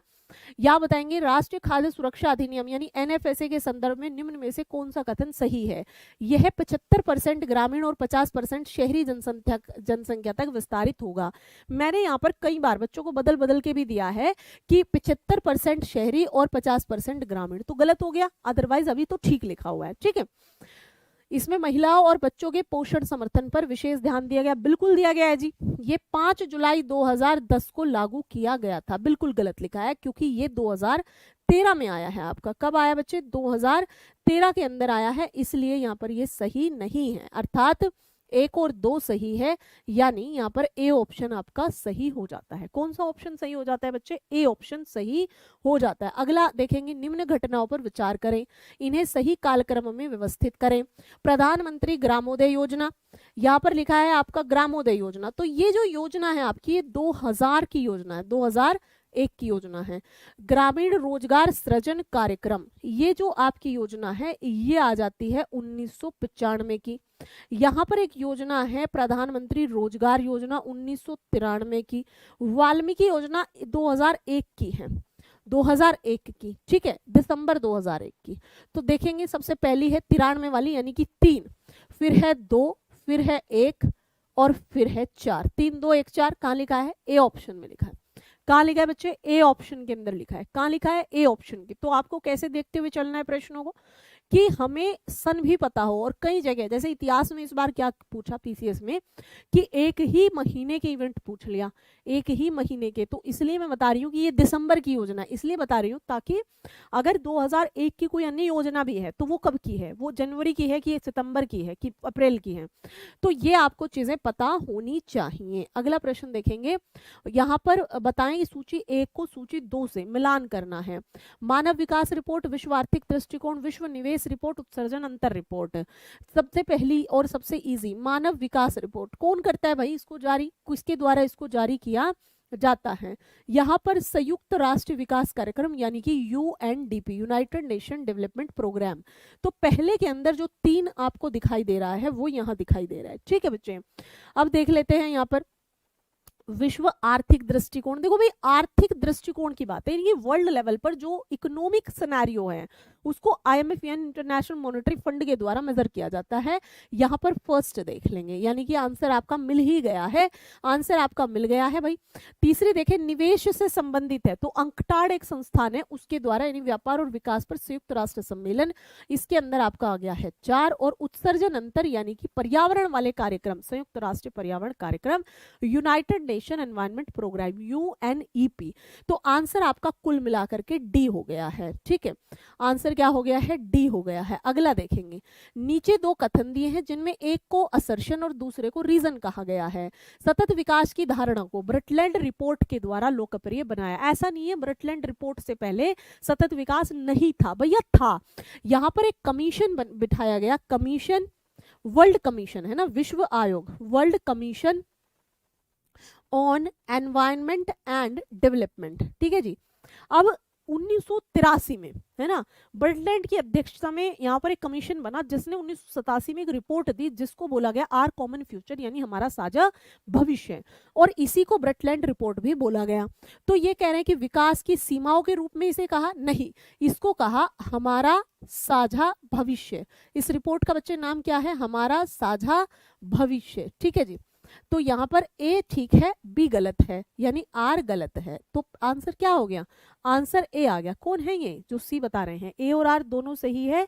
और अरे रुको जरा, यहाँ पर हम क्या कह रहे हैं आपको, हम कह रहे हैं कि भैया ब्रटलैंड रिपोर्ट को आर कॉमन फ्यूचर यानी कि हमारा साझा भविष्य इसके नाम से जाना जाता है, ना कि सीमाओं क्या विकास की सीमा हो, ठीक है। तो इसने यहाँ पर बहुत इसको लोकप्रिय बनाया और लोकप्रिय बनाते हुए दुनिया को ये बताया कि भैया हमें इकोनॉमिक रूप से आगे बढ़ने की जरूरत तो है, पर हमारा जो डेवलपमेंट हो वो कैसा हो, वो सतत हो, वो कैसा हो, वो लगातार हो, ठीक है बच्चे। आगे देखेंगे नेक्स्ट क्वेश्चन कि यहाँ पर इधर लेखक हैं और इधर पुस्तक हैं, किसकी क्या पुस्तक हुई, तो गुन्नार मिर्डल साहब, हिर्शमैन, कॉल्डर और एडम स्मिथ, ठीक है। यहाँ पर गुन्नार मिर्डल ने economic theory and under developed region, देखो अंडर डेवलप समझ देखते ही समझ जाओ, क्योंकि जी मिर्डल या गुन्नार मिर्डल महाशय जो थे वो अंडर डेवलप्ड नेशन पे बहुत ध्यान देते थे और ऐसे अल्प विकसित देशों के लिए इन्होंने कई प्रकार की चीजों को बताया है, जिसमें से एक है क्या, रोलिंग प्लान, जो हमने कौन सी पंचवर्षीय योजना में लाए, बताना जरा। रोलिंग प्लान का जो कॉन्सेप्ट था बच्चे वो भी इन्हीं के द्वारा दिया गया है। एक है हिर्शमैन, हिर्शमैन ने किताब लिखी the strategy of economic development, ठीक है जी। यहीं पर आ जाता है, इनका पूरा नाम क्या हुआ, अल्बर्ट ओ हिर्शमैन, ठीक है। कॉल्डर की किताब है strategic facts in economic development, और एडम स्मिथ का तो आपको सभी को पता है ना, वेल्थ ऑफ नेशन, है ना। तो यहाँ पर 1 2 3 4 जहां लिखा है वही आपका उत्तर हो गया, डी ऑप्शन आपका सही उत्तर हो गया है, ठीक है बच्चे। अगला प्रश्न देखेंगे, अगला प्रश्न देखें, भारत सरकार द्वारा शुरू की गई निम्न योजनाओं को कालक्रम में आपको बताना है। स्वच्छ भारत मिशन, प्रधानमंत्री कौशल विकास योजना, प्रधानमंत्री गरीब कल्याण योजना, प्रधानमंत्री महिला शक्ति केंद्र योजना। अब यहाँ पर स्वच्छ भारत योजना, स्वच्छ भारत मिशन 2 अक्टूबर 2014 को एक सब बहुत बड़ी योजना थी, जिसके अंदर भारत को स्वच्छ करने की ओर हमने बड़े प्रयास करे और जिसके रिजल्ट भी हमें दिखाई दिए। प्रधानमंत्री कौशल विकास योजना जो है ये आई है आपकी जुलाई 15 में, है ना, जुलाई 2015 के अंदर। गरीब कल्याण योजना, अब ये जो योजना है बच्चे ये लॉन्च हुई पहले, और इसका जो इम्प्लीकेशन आज हम 2020 के बाद हमने देखा है, कोरोना आदि के बाद में 80 करोड़ लोग प्रधानमंत्री गरीब कल्याण योजना के अंदर लाभ पा रहे हैं, यानी कि अनाज आदि पा रहे हैं। यहाँ पर देखेंगे ये योजना जो है 2016 के अंदर ही आ गई थी। कब आ गई थी बच्चे, 2016 के अंदर ही। प्रधानमंत्री महिला शक्ति केंद्र योजना ये आपकी 2017 में है। 14 15 16 17 1 2 3 4 यानी कि सी उत्तर बिल्कुल सत्य हो जाता है, ठीक है जी। अगला प्रश्न, आर्थिक समृद्धि के संदर्भ में कौन सही है इसमें, कि भारतीय अर्थव्यवस्था एक अल्प विकसित अर्थव्यवस्था है, ये गलत है, हालांकि इसमें एक भी ऑप्शन सही नहीं है। और ऐसे क्वेश्चंस को जो है आपने चैलेंज भी किया है आयोग को, ये आयोग का क्वेश्चन है, मैं दिखा रही हूँ कि आयोग इस तरीके क्वेश्चन भी पूछ लेता है, इस प्रश्न को चैलेंज किया गया होगा। कह रहे कि भारतीय अर्थव्यवस्था एक अल्प विकसित अर्थव्यवस्था है, भैया भारतीय अर्थव्यवस्था डेवलपिंग अर्थव्यवस्था है। कैसी अर्थव्यवस्था है बच्चे, यहाँ पर विकासशील अर्थव्यवस्था है। कैसी है, विकासशील अर्थव्यवस्था है, ठीक है जी। तो ये गलत है, ऐसा विकल्प ही इसमें नहीं है। भारतीय अर्थव्यवस्था एक मिश्रित अर्थव्यवस्था, बिल्कुल सही है। तो होना चाहिए था इसमें ओनली 2 वाला, ओनली 2 होना चाहिए था, क्योंकि ये कह रहे हैं जेएम कीन्स जो है अर्थशास्त्र के जनक है। भाई जेएम कीन्स नहीं है, एडम स्मिथ है यहाँ पर, है ना, एडम स्मिथ अर्थशास्त्र के जनक हैं। तो तीसरा तो आप काट दो, तीसरा आप बिल्कुल काटो, सिरे से खारिज कर दो। केवल एक सही है ये नहीं कहा जा सकता था, है ना, केवल 2 सही अगर होता तो बिल्कुल हो जाता ये आंसर, है ना। तो इसमें सब गलत है, इसलिए हम क्या लगा देंगे, इसलिए बच्चे इसमें डी लगा के आए हैं। कह रहे कि चलो कुछ नहीं तो कम से कम 1 और 2 सही हो जाएगा, इसमें सारा गलत है, आप देख लो अपने आप, है ना। यहाँ देखिए माल्थस ने क्या तर्क दे दिया कि जनसंख्या डैश प्रगति में बढ़ती है, जबकि कृषि उत्पादन खाद्य आपूर्ति डैश में बढ़ता है। देखो भाई माल्थस जी जो है जनसंख्या पर उन्होंने पुस्तक लिखी बहुत तगड़ी, और इन्होंने कहा कि प्रिंसिपल ऑफ पॉपुलेशन में बताते हैं कि जो जनता है वो कैसे बढ़ रही है, वो बढ़ रही है एक प्रकार से ज्यामितीय तरीके से, ज्योमेट्रिकल, माने कि ये बताते हैं कि जनता तो ऐसे बढ़ रही है ना, ऐसे बढ़ रही है, ऐसे बढ़ रही है, और जो संसाधन है, जो गेहूं है, चावल है, कृषि उत्पादन है, वो कैसे बढ़ रहा है, वो बढ़ रहा है ऐसे, ठीक है। तो यानी कि इस तरीके से इन्होंने, अगर ये इधर का उधर लिखा रहता तो आंसर विल बी डिफरेंट, फिर आंसर आपका अलग हो जाता। यहाँ पर है कि प्रधानमंत्री आवास योजना, ग्रामीण जल जीवन मिशन, स्वच्छ भारत मिशन और प्रधानमंत्री उज्ज्वला योजना, ये कब और कैसे कौन आया है, ये आपको सवाल बताना है, ठीक है बच्चे, ये सवाल आपको बताना है। बताएंगे। प्रधानमंत्री आवास योजना नवंबर 2016, अब इसका नाम क्या है, पहले इसका नाम था इंदिरा आवास योजना, इंदिरा आवास योजना का नाम बदल करके नवंबर 16 में क्या कर दिया, प्रधानमंत्री आवास योजना। रूरल, रूरल अलग है, अर्बन अलग है, ठीक है बच्चे। तो यहाँ पर इसका आंसर क्या हो गया, यहाँ पर इसका आंसर हो गया फोर्थ, ये 4 पहले में। जल जीवन मिशन, जिसमें हम इस वर्ष ये 24 तक हम सबके घरों में क्या कर देंगे, जल पहुंचा देंगे, यानी कि यहाँ पर इसका आंसर क्या हो गया, इसका हो गया 19। स्वच्छ भारत मिशन ग्रामीण, ग्रामीण लेवल पर जो स्वच्छ भारत मिशन आया है वो आपका अक्टूबर 14 में है ना। और प्रधानमंत्री उज्ज्वला योजना, जिसको कि लाया गया ताकि महिलाओं की स्वास्थ्य प्रणाली आदि और स्वच्छ ईंधन को हम ला सके, एलपीजी दे सके उनको। बी आंसर है बच्चे यहाँ पर, बी।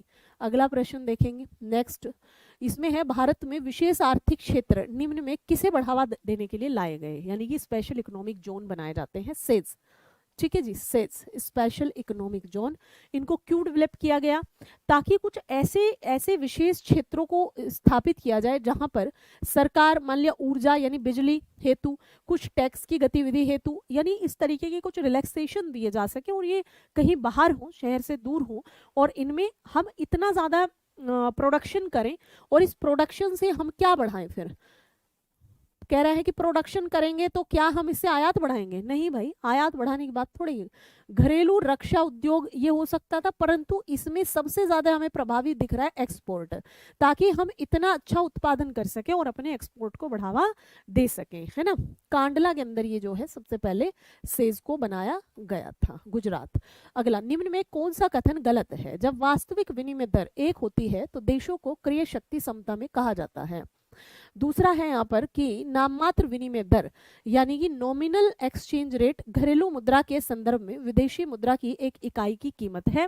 जब निर्यात आयात से ज्यादा होता है तो व्यापार घाटा होता है, और उपरोक्त में से कोई नहीं। क्या होगा आंसर, यहाँ पर देखो भाई, कह रहे हैं जब निर्यात यानी एक्सपोर्ट आयात से ज्यादा हो जाएगा, निर्यात यानी जो सामान हम बाहर भेज रहे हैं, जब वो सामान जो चीजें हम बाहर भेज रहे हैं, है ना, वो यदि ज्यादा हो जाए, जो चीजें हम बाहर से मंगा रहे हैं उससे, तो कह रहा है कि व्यापार घाटा हो जाएगा, ट्रेड डेफिसिट। नहीं भाई, यही वाला गलत है। यहाँ पर ट्रेड डेफिसिट थोड़ी होगा उस समय जो चीजें हम बाहर भेज रहे हैं, यानी कि एक्सपोर्ट, यदि export is more than import, तो यहाँ पर हमारा ट्रेड सरप्लस में चला जाएगा, ना कि घाटे में। किस में चला जाएगा, सरप्लस में चला जाएगा, ना कि घाटे में। गलत नहीं, बहुत बढ़िया, गलत पूछा है, इनकरेक्ट। अगला सवाल है यहाँ पर, माल के निर्यात और आयात के संतुलन को किस प्रकार से संदर्भित किया जा सकता है, यानी कि जब हम गुड्स के निर्यात और आयात के संतुलन की बात कर रहे हैं तो इसे चालू खाता शेष, चालू खाता घाटा, या व्यापार संतुलन, तो यानी कि बैलेंस ऑफ ट्रेड या ट्रेड ऑफ बैलेंस, इसको कई जगह पे आप ऐसा भी लिखा देखेंगे, तो इसको व्यापार संतुलन की फॉर्म में हम डिफाइन कर सकते हैं, ठीक है जी, इसको हम व्यापार संतुलन की फॉर्म में डिफाइन कर सकते हैं, है ना। नेक्स्ट क्वेश्चन है, भुगतान संतुलन घाटे में सुधार निम्न में से किन माध्यमों से किया जा सकता है। मान लिया कि हमारा बैलेंस ऑफ पेमेंट क्राइसिस है, बैलेंस ऑफ पेमेंट क्राइसिस है, तो अब हमें उसमें सुधार करना है, रिफॉर्म करना है, तो हम किस माध्यम से कर सकते हैं। हम आयात पर नियंत्रण कर लें, यानी कि क्योंकि ये क्यों हुआ होगा, जब हमारा निर्यात कम पड़ गया हो, है ना, निर्यात कम हो और आयात हमारा क्या हो बच्चे, आयात हमारा ज्यादा हो, ठीक है जी, आयात हमारा क्या हो, ज्यादा हो, है ना। तो निर्यात और आयात के चक्कर में ही तो ये हुआ। तो आयात पर यदि हम कंट्रोल कर लें, भाई कम सामान मंगाएं, तो बिल्कुल हमारे इसमें सुधार हो सकता है।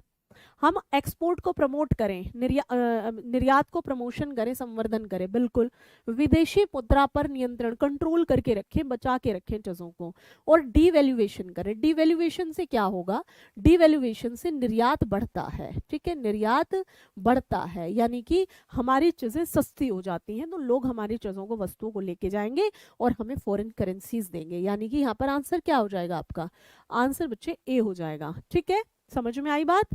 चलिए बढ़िया। नेक्स्ट क्वेश्चन, आर्थिक विकास के संदर्भ में निम्न में से कौन सा कथन मंदी की अवधि के बाद, देखो स्टेजेस होते हैं जैसे U shape, L shape, V shape, W shape, इस तरीके से। तो जो एल आकार है, एल आकार की रिकवरी को सही ढंग से कौन समझा रहा है इसमें, वो बताना है। धीमी गिरावट के बाद पिछले वर्षों की तुलना में उच्च आर्थिक वृद्धि के साथ तीव्र सुधार, दो गिरावटों और दो सुधारों के साथ दोहरी मंदी जिसमें आर्थिक विकास लगभग शून्य हो जाए, और निरंतर बेरोजगारी और स्थिर आर्थिक विकास की विशेषता वाली धीमी गति में सुधार, एक ऐसी रिकवरी जिसमें विभिन्न क्षेत्र अलग अलग परिणाम अनुभव करते हैं, कुछ तेजी से बढ़ते हैं जबकि अन्य स्थिर रहते हैं।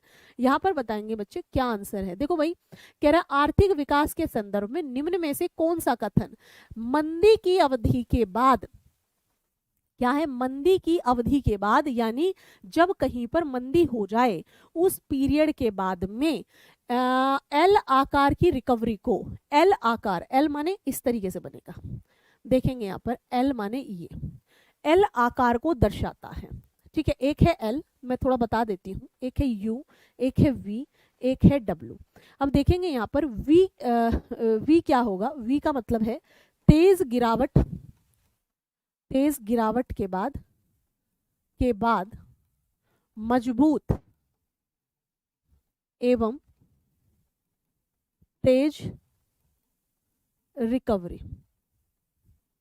ठीक है, यहां पर आ जाता है आपका नेक्स्ट यू, क्या हो जाएगा, यू क्रमिक गिरावट, ऐसे है ना, क्रमिक, पहले ऐसे गिरा फिर ऐसे ऊपर बढ़ गया, पहले ऐसे गिरा तेजी से और फिर ऐसे ऊपर बढ़ गया। ठीक है, क्रमिक गिरावट के मतलब पहले ऐसे ऐसे ऐसे बढ़ रहा है ना, ऐसे ऐसे बढ़ रहा है, कम हो रहा है, फिर ऐसे ऐसे बढ़ रहा है, यानी क्रमिक रूप से है, क्रमिक गिरावट के बाद क्रमिक रिकवरी।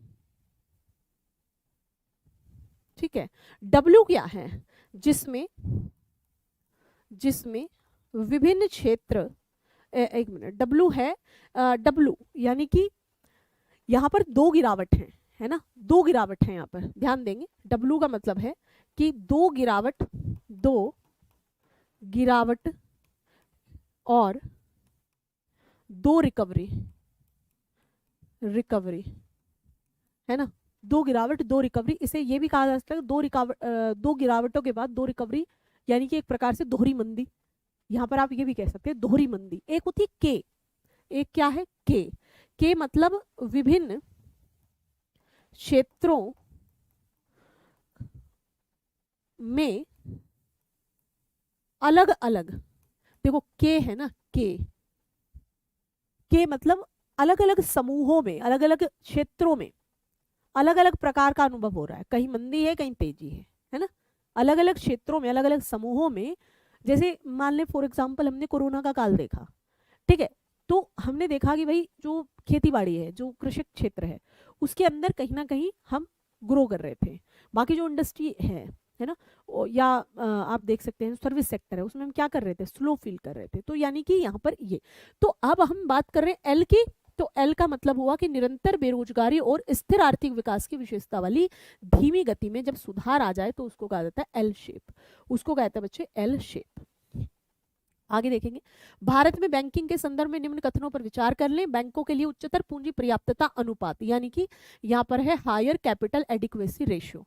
अल्पावधि में यह है बैंकिंग ग्राहकों के लिए कम ऋण पर उपलब्ध करा देता है चीजें।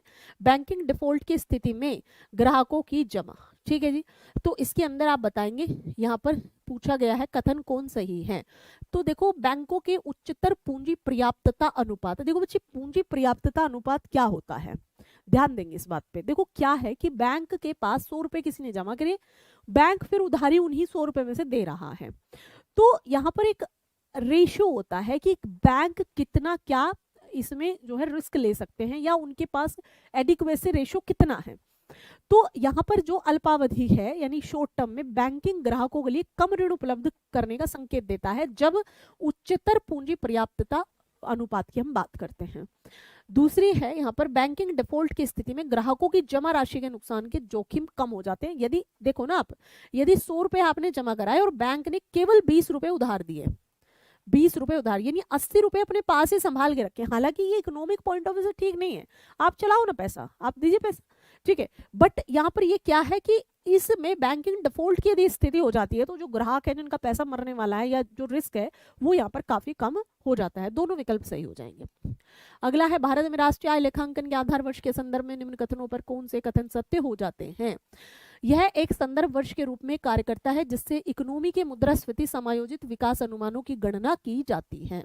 आधार वर्ष का निर्धारण राष्ट्रीय सांख्यिकी कार्यालय के द्वारा किया जाता है। भारत की राष्ट्रीय आय की गणना के लिए अभी वर्तमान में जो 2015 में सेट किया गया था वो आपका 11-12 वर्ष हो जाता है। तो बच्चों यहाँ पर क्या सही है, क्या सही है बताएंगे यहाँ पर क्या सही है। इसमें आपके तीनों सत्य हो जाएंगे। जब हम बेस ईयर की बात करते हैं तो बेस ईयर पे जो भी हम कैलकुलेट करके ला रहे हैं वो हमारी रियल जीडीपी आ जाएगी, जिसमें एक संदर्भ वर्ष के रूप में हम इसको यूज कर रहे हैं ताकि हमें जो रियलिटी है मुद्रास्फीति समायोजित है, यानी इसके अंदर इन्फ्लेशन को एडजस्ट करके काउंटिंग आ रही है, ठीक है। दूसरा है कि इसका निर्धारण कौन कर रहा है, इसका निर्धारण राष्ट्रीय सांख्यिकी कार्यालय के द्वारा किया जा रहा है कि कौन होगा, कौन रखा जाएगा। 2015 में 11-12 को किया गया, हालांकि ये 5 साल बाद सामान्यतः चेंज किया जाता है, परंतु अभी क्योंकि कोई नॉर्मल ईयर था नहीं, कोरोना 20 में किया जाता मान लिया, तो नॉर्मल ईयर नहीं था 20 वाला, वहां पर डिमांड एंड सप्लाई का पूरा चक्र ही बिगड़ा हुआ था। तो ऐसे किसी भी वर्ष को जहां डिमांड एंड सप्लाई का चक्र बिगड़ा हुआ हो उसको यहाँ पर नहीं रखा जा सकता एज अ आधार वर्ष। भारत सरकार की कराधान नीति यानी टैक्सेशन जो पॉलिसी है उसके अंदर समकारी लेवी शब्द का क्या अर्थ हुआ, क्या अर्थ हो जाएगा यहाँ पर देखेंगे। भारत में डिजिटल सेवाएं प्रदान करने वाली जो डोमेस्टिक कंपनी है उस पर लगाया गया टैक्स, ठीक है। विदेश में काम करने वाले भारतीय निवासियों की आय पर लगने वाले टैक्स, भारतीय निवासियों को डिजिटल सेवाएं प्रदान करने वाली विदेशी कंपनियों पर लगने वाले शुल्क, यहाँ पर भारत में निर्यातित वस्तुओं और सेवाओं पर लगाया गया अधिभार, अधिभार मतलब टैक्स ऑन टैक्स होता है ये, ठीक है जी बताएं बच्चे इसका आंसर क्या हो जाएगा, आंसर क्या हो जाएगा। देखिए लेवी इन्होंने कहा है कि समकारी लेवी जो भारतीय निवासी हैं उनको जितनी भी डिजिटल सेवा हमें जो भी बैठे बैठे हम फोन ये यूज कर रहे हैं जो डिजिटल सर्विसेज उनको प्रदान करने वाली, उन डिजिटल सेवाओं को प्रदान करने वाली जो भी फॉरेन कंपनीज हैं उनके ऊपर एक शुल्क लगाया जाता है जिसको कि समकारी लेवी या इधर आप पढ़ सकते हैं इक्वलाइजेशन लेवी कहा जाता है। यहाँ पर ये 2016 में वित्त अधिनियम के माध्यम से इसे पेश किया गया था और 2020 में जितना भी ई कॉमर्स हम कर रहे हैं, फ्लिपकार्ट से मंगा रहे हैं, बैठे बैठे मिंत्रा से मंगा रहे हैं, ई कॉमर्स को भी इसी में क्या कर दिया गया, समायोजित कर दिया गया 2020 के बाद से, ठीक है। तो इस पे जो टैक्स लगा, मान लिया हम अपने घर में बैठे बैठे डिजिटल सेवा ले रहे हैं, फ्लिपकार्ट से मंगा रहे हैं, अमेजन से मंगा रहे हैं, जिससे भी मंगा रहे हैं, तो उनको यहाँ पर कहा जाएगा कि भाई ये इन पे लगने वाला टैक्स है, कर है। बताएंगे आप लोग आंसर कि इसके अंदर राजकोषीय नीति और आर्थिक सिद्धांत के संदर्भ में लाफर जो कर्व हुआ वो एक ग्राफिकल प्रतिनिधित्व है जिसका उपयोग संभावित संबंधों को दर्शाने के लिए किया जाता है। इन्फ्लेशन और अनएम्प्लॉयमेंट, सरकार की कर दरें और कर राजस्व, सरकार व्यय और आर्थिक विकास, ब्याज दरें और निवेश, ठीक है। बताएं, हाँ जी बताएंगे बच्चे ये किसके लिए किया जाता है लाफर कर्व। तो सरकार की जो टैक्स रेट हैं और जो रिवेन्यू है उनके बीच में, देखिए जैसे यहाँ कहा जाता है कि भाई यदि टैक्स रेट अधिक होंगी तो राजस्व कम आएगा और यदि टैक्स रेट कम होंगी तो यह राजस्व क्या आएगा, यह अधिक आएगा। यानी कि यदि आप सस्ती कर दरें रख रहे हैं, टैक्स रेट रख रहे हैं, तो जो टैक्स कलेक्शन होगा वो अधिक होगा। तो इसी को दर्शाता है government tax rate and tax revenue. Next है आपका, निम्न में किसे राजकोषीय घाटे के वित्त पोषण का सबसे अच्छा तरीका माना जाएगा। मान लिया कि यदि राजस्व में घाटा हो गया है तो उसके वित्त पोषण हेतु कौन सा सबसे बढ़िया तरीका है, क्या कर लिया जाए। देखो बाजार से उधार ले लिया जाए, घाटे का मुद्रीकरण कर दिया जाए यानी नोट छाप दिए जाए, बाहर से सहायता ले ली जाए, कर स्लैब को बढ़ा दिया जाए। सबसे बढ़िया बेहतर तरीका क्या माना जाएगा जिसका कोई अनदर बहुत इम्प्लीकेशन इसके ऊपर ना पड़े। जी बताएंगे एक बार सभी बच्चे कि क्या ऐसा माना जाएगा, क्या ऐसा माना जाएगा? बताएं। बाजार से उधार लेना, घाटे का मुद्रीकरण करना, बाहरी सहायता लेना, कर स्लैब को बढ़ा देना। जी, बच्चों ने कहा कर स्लैब बढ़ा दो, बहुत बढ़िया। एक बात बताओ मुझे, कर स्लैब बढ़ा करके सरकार के पास पैसा आ जाएगा? अरे है ही, या तो और कम हो जाएगा। मैंने अभी क्या बताया आपको? अरे मतलब कुछ भी। यहाँ मैंने क्या बताया कि ये कहता है कि यदि आप टैक्स रेट को बढ़ा दो तो और राजस्व कम हो जाता है। अभी बताया है, इसके आगे क्वेश्चन लिखा है, फिर भी ऐसे करोगे? बताओ, कर स्लैब बढ़ा करके राजस्व बढ़ जाएगा क्या? ये कह रहे हैं राजकोषीय घाटे का हमें वित्त पोषण करना है, राजकोष में घाटा हो चुका है, अब हमें उसको कहीं से फंडिंग करा के करना है काम। ठीक है, ये तो बिल्कुल नहीं है। बाजार से उधार लेना नहीं, घाटे का मुद्रीकरण यानी नोट छाप दो, तो बाहर से सबसे बेटर तरीका है कि बाहर से किसी से वित्त पे पैसा उठा लो, कहीं से फंड करा लो, बाद में दे देंगे। अगर बिना ब्याज मिल जाए तो और मजे ही आ जाएंगे, बहुत बढ़िया लगेगा। ठीक है, अगर ब्याज में भी मिल रहा है तो कोई बात नहीं, अगले साल उसको पूरा करेंगे, उसको पूरा करेंगे ना, अगले साल दे देंगे पैसा, सहायता ले लेंगे, एक्सटर्नल एड ले लेंगे, है ना, बाहर से। निम्न में कौन रिजर्व बैंक ऑफ इंडिया के उद्देश्यों को रेखांकित करता है? मौद्रिक नीति की निगरानी, वित्तीय प्रणाली को विनियमित करना, विदेशी मुद्रा का प्रबंधन, भुगतान और निपटान प्रणालियों की देखरेख। बताएंगे जी, यहाँ पर कौन करता है, क्या करते हैं, इसको बताएंगे, क्या इसका सही आंसर हो जाएगा। निम्न में कौन भारतीय रिजर्व बैंक के उद्देश्यों को रेखांकित करता है? मौद्रिक नीति की निगरानी, वित्तीय प्रणाली को रेगुलेट करना, या यहाँ पर विदेशी मुद्रा का प्रबंधन करना, सेटलमेंट करना, भुगतान और निपटान प्रणालियों की देखरेख करना। बताएंगे बच्चे, यहाँ पर आपका आंसर हो जाएगा डी, यानी कि 1, 2, 3 एंड 4। मॉनिटरिंग, मॉनिटरी पॉलिसी, बिल्कुल सही बात है। किसके द्वारा पूछा है? Which of the following outlines of the objective of RBI? Monitoring monetary policy, regulating the financial system, managing foreign exchange, overseeing payment and settlement system. अगला प्रश्न देखेंगे, यहाँ पर यूएनडीपी द्वारा प्रकाशित एचडीआर में निम्न में से कितने सूचकांक को शामिल किया जाता है? बताएं बच्चे, ये आपका लास्ट क्वेश्चन रहेगा। जैसा कि मैंने अभी आपको बताया कि मुझे ऑफिस पहुंचना है, आप लोगों के लिए यहाँ पर बहुत अच्छी अच्छी सूचनाओं को प्रसारित भी करना है ना। तो बताएं बच्चे, ये लास्ट क्वेश्चन रहेगा आपका। इसके बाद जो है मैं आपको एक होमवर्क भी दूंगी, इसमें बताएंगे। देखो, यूएनडीपी द्वारा प्रकाशित की जाती है एचडीआर। एचडीआर में कितने सूचकांक है? असमानता समायोजित मानव विकास सूचकांक, लैंगिक असमानता सूचकांक, बहुआयामी गरीबी सूचकांक, मानव पूंजी सूचकांक।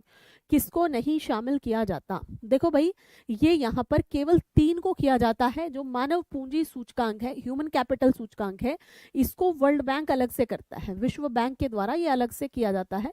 अर्थात पहला, दूसरा और तीसरा, यानी 1, 2 और 3, केवल 3 को किया जाता है। ठीक है, केवल 3 को। अब यहाँ पर देखेंगे, ये आपका है होमवर्क। ये क्या है आपका होमवर्क? बड़ा ही आसान क्वेश्चन है। निम्न में कौन सी भारतीय सरकारी योजना सड़क विक्रेताओं को उनकी कार्यशील पूंजी की जरूरतों का समर्थन और उनके व्यवसायों को बढ़ाने के लिए माइक्रो क्रेडिट प्रदान करती है? ये आपको ऑफलाइन कमेंट में बताना है, ऑफलाइन कमेंट में यह बताना है। ठीक है जी। अब आपके लिए जो मैं यहाँ पर सूचना प्रसारित करना चाहती हूँ वो ये है बच्चों,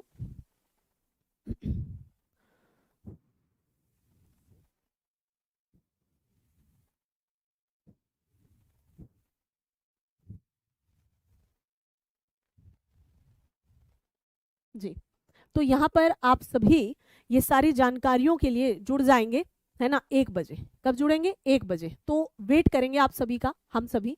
ठीक है, 1 बजे जुड़ने के लिए यूट्यूब पर। ठीक है बच्चे, तो प्रतिज्ञा बैच की पूरी जानकारी के लिए आप हमारे साथ में 1 बजे जुड़ जाएंगे। आप सभी साथियों का बहुत बहुत धन्यवाद। Thank you so much to everyone.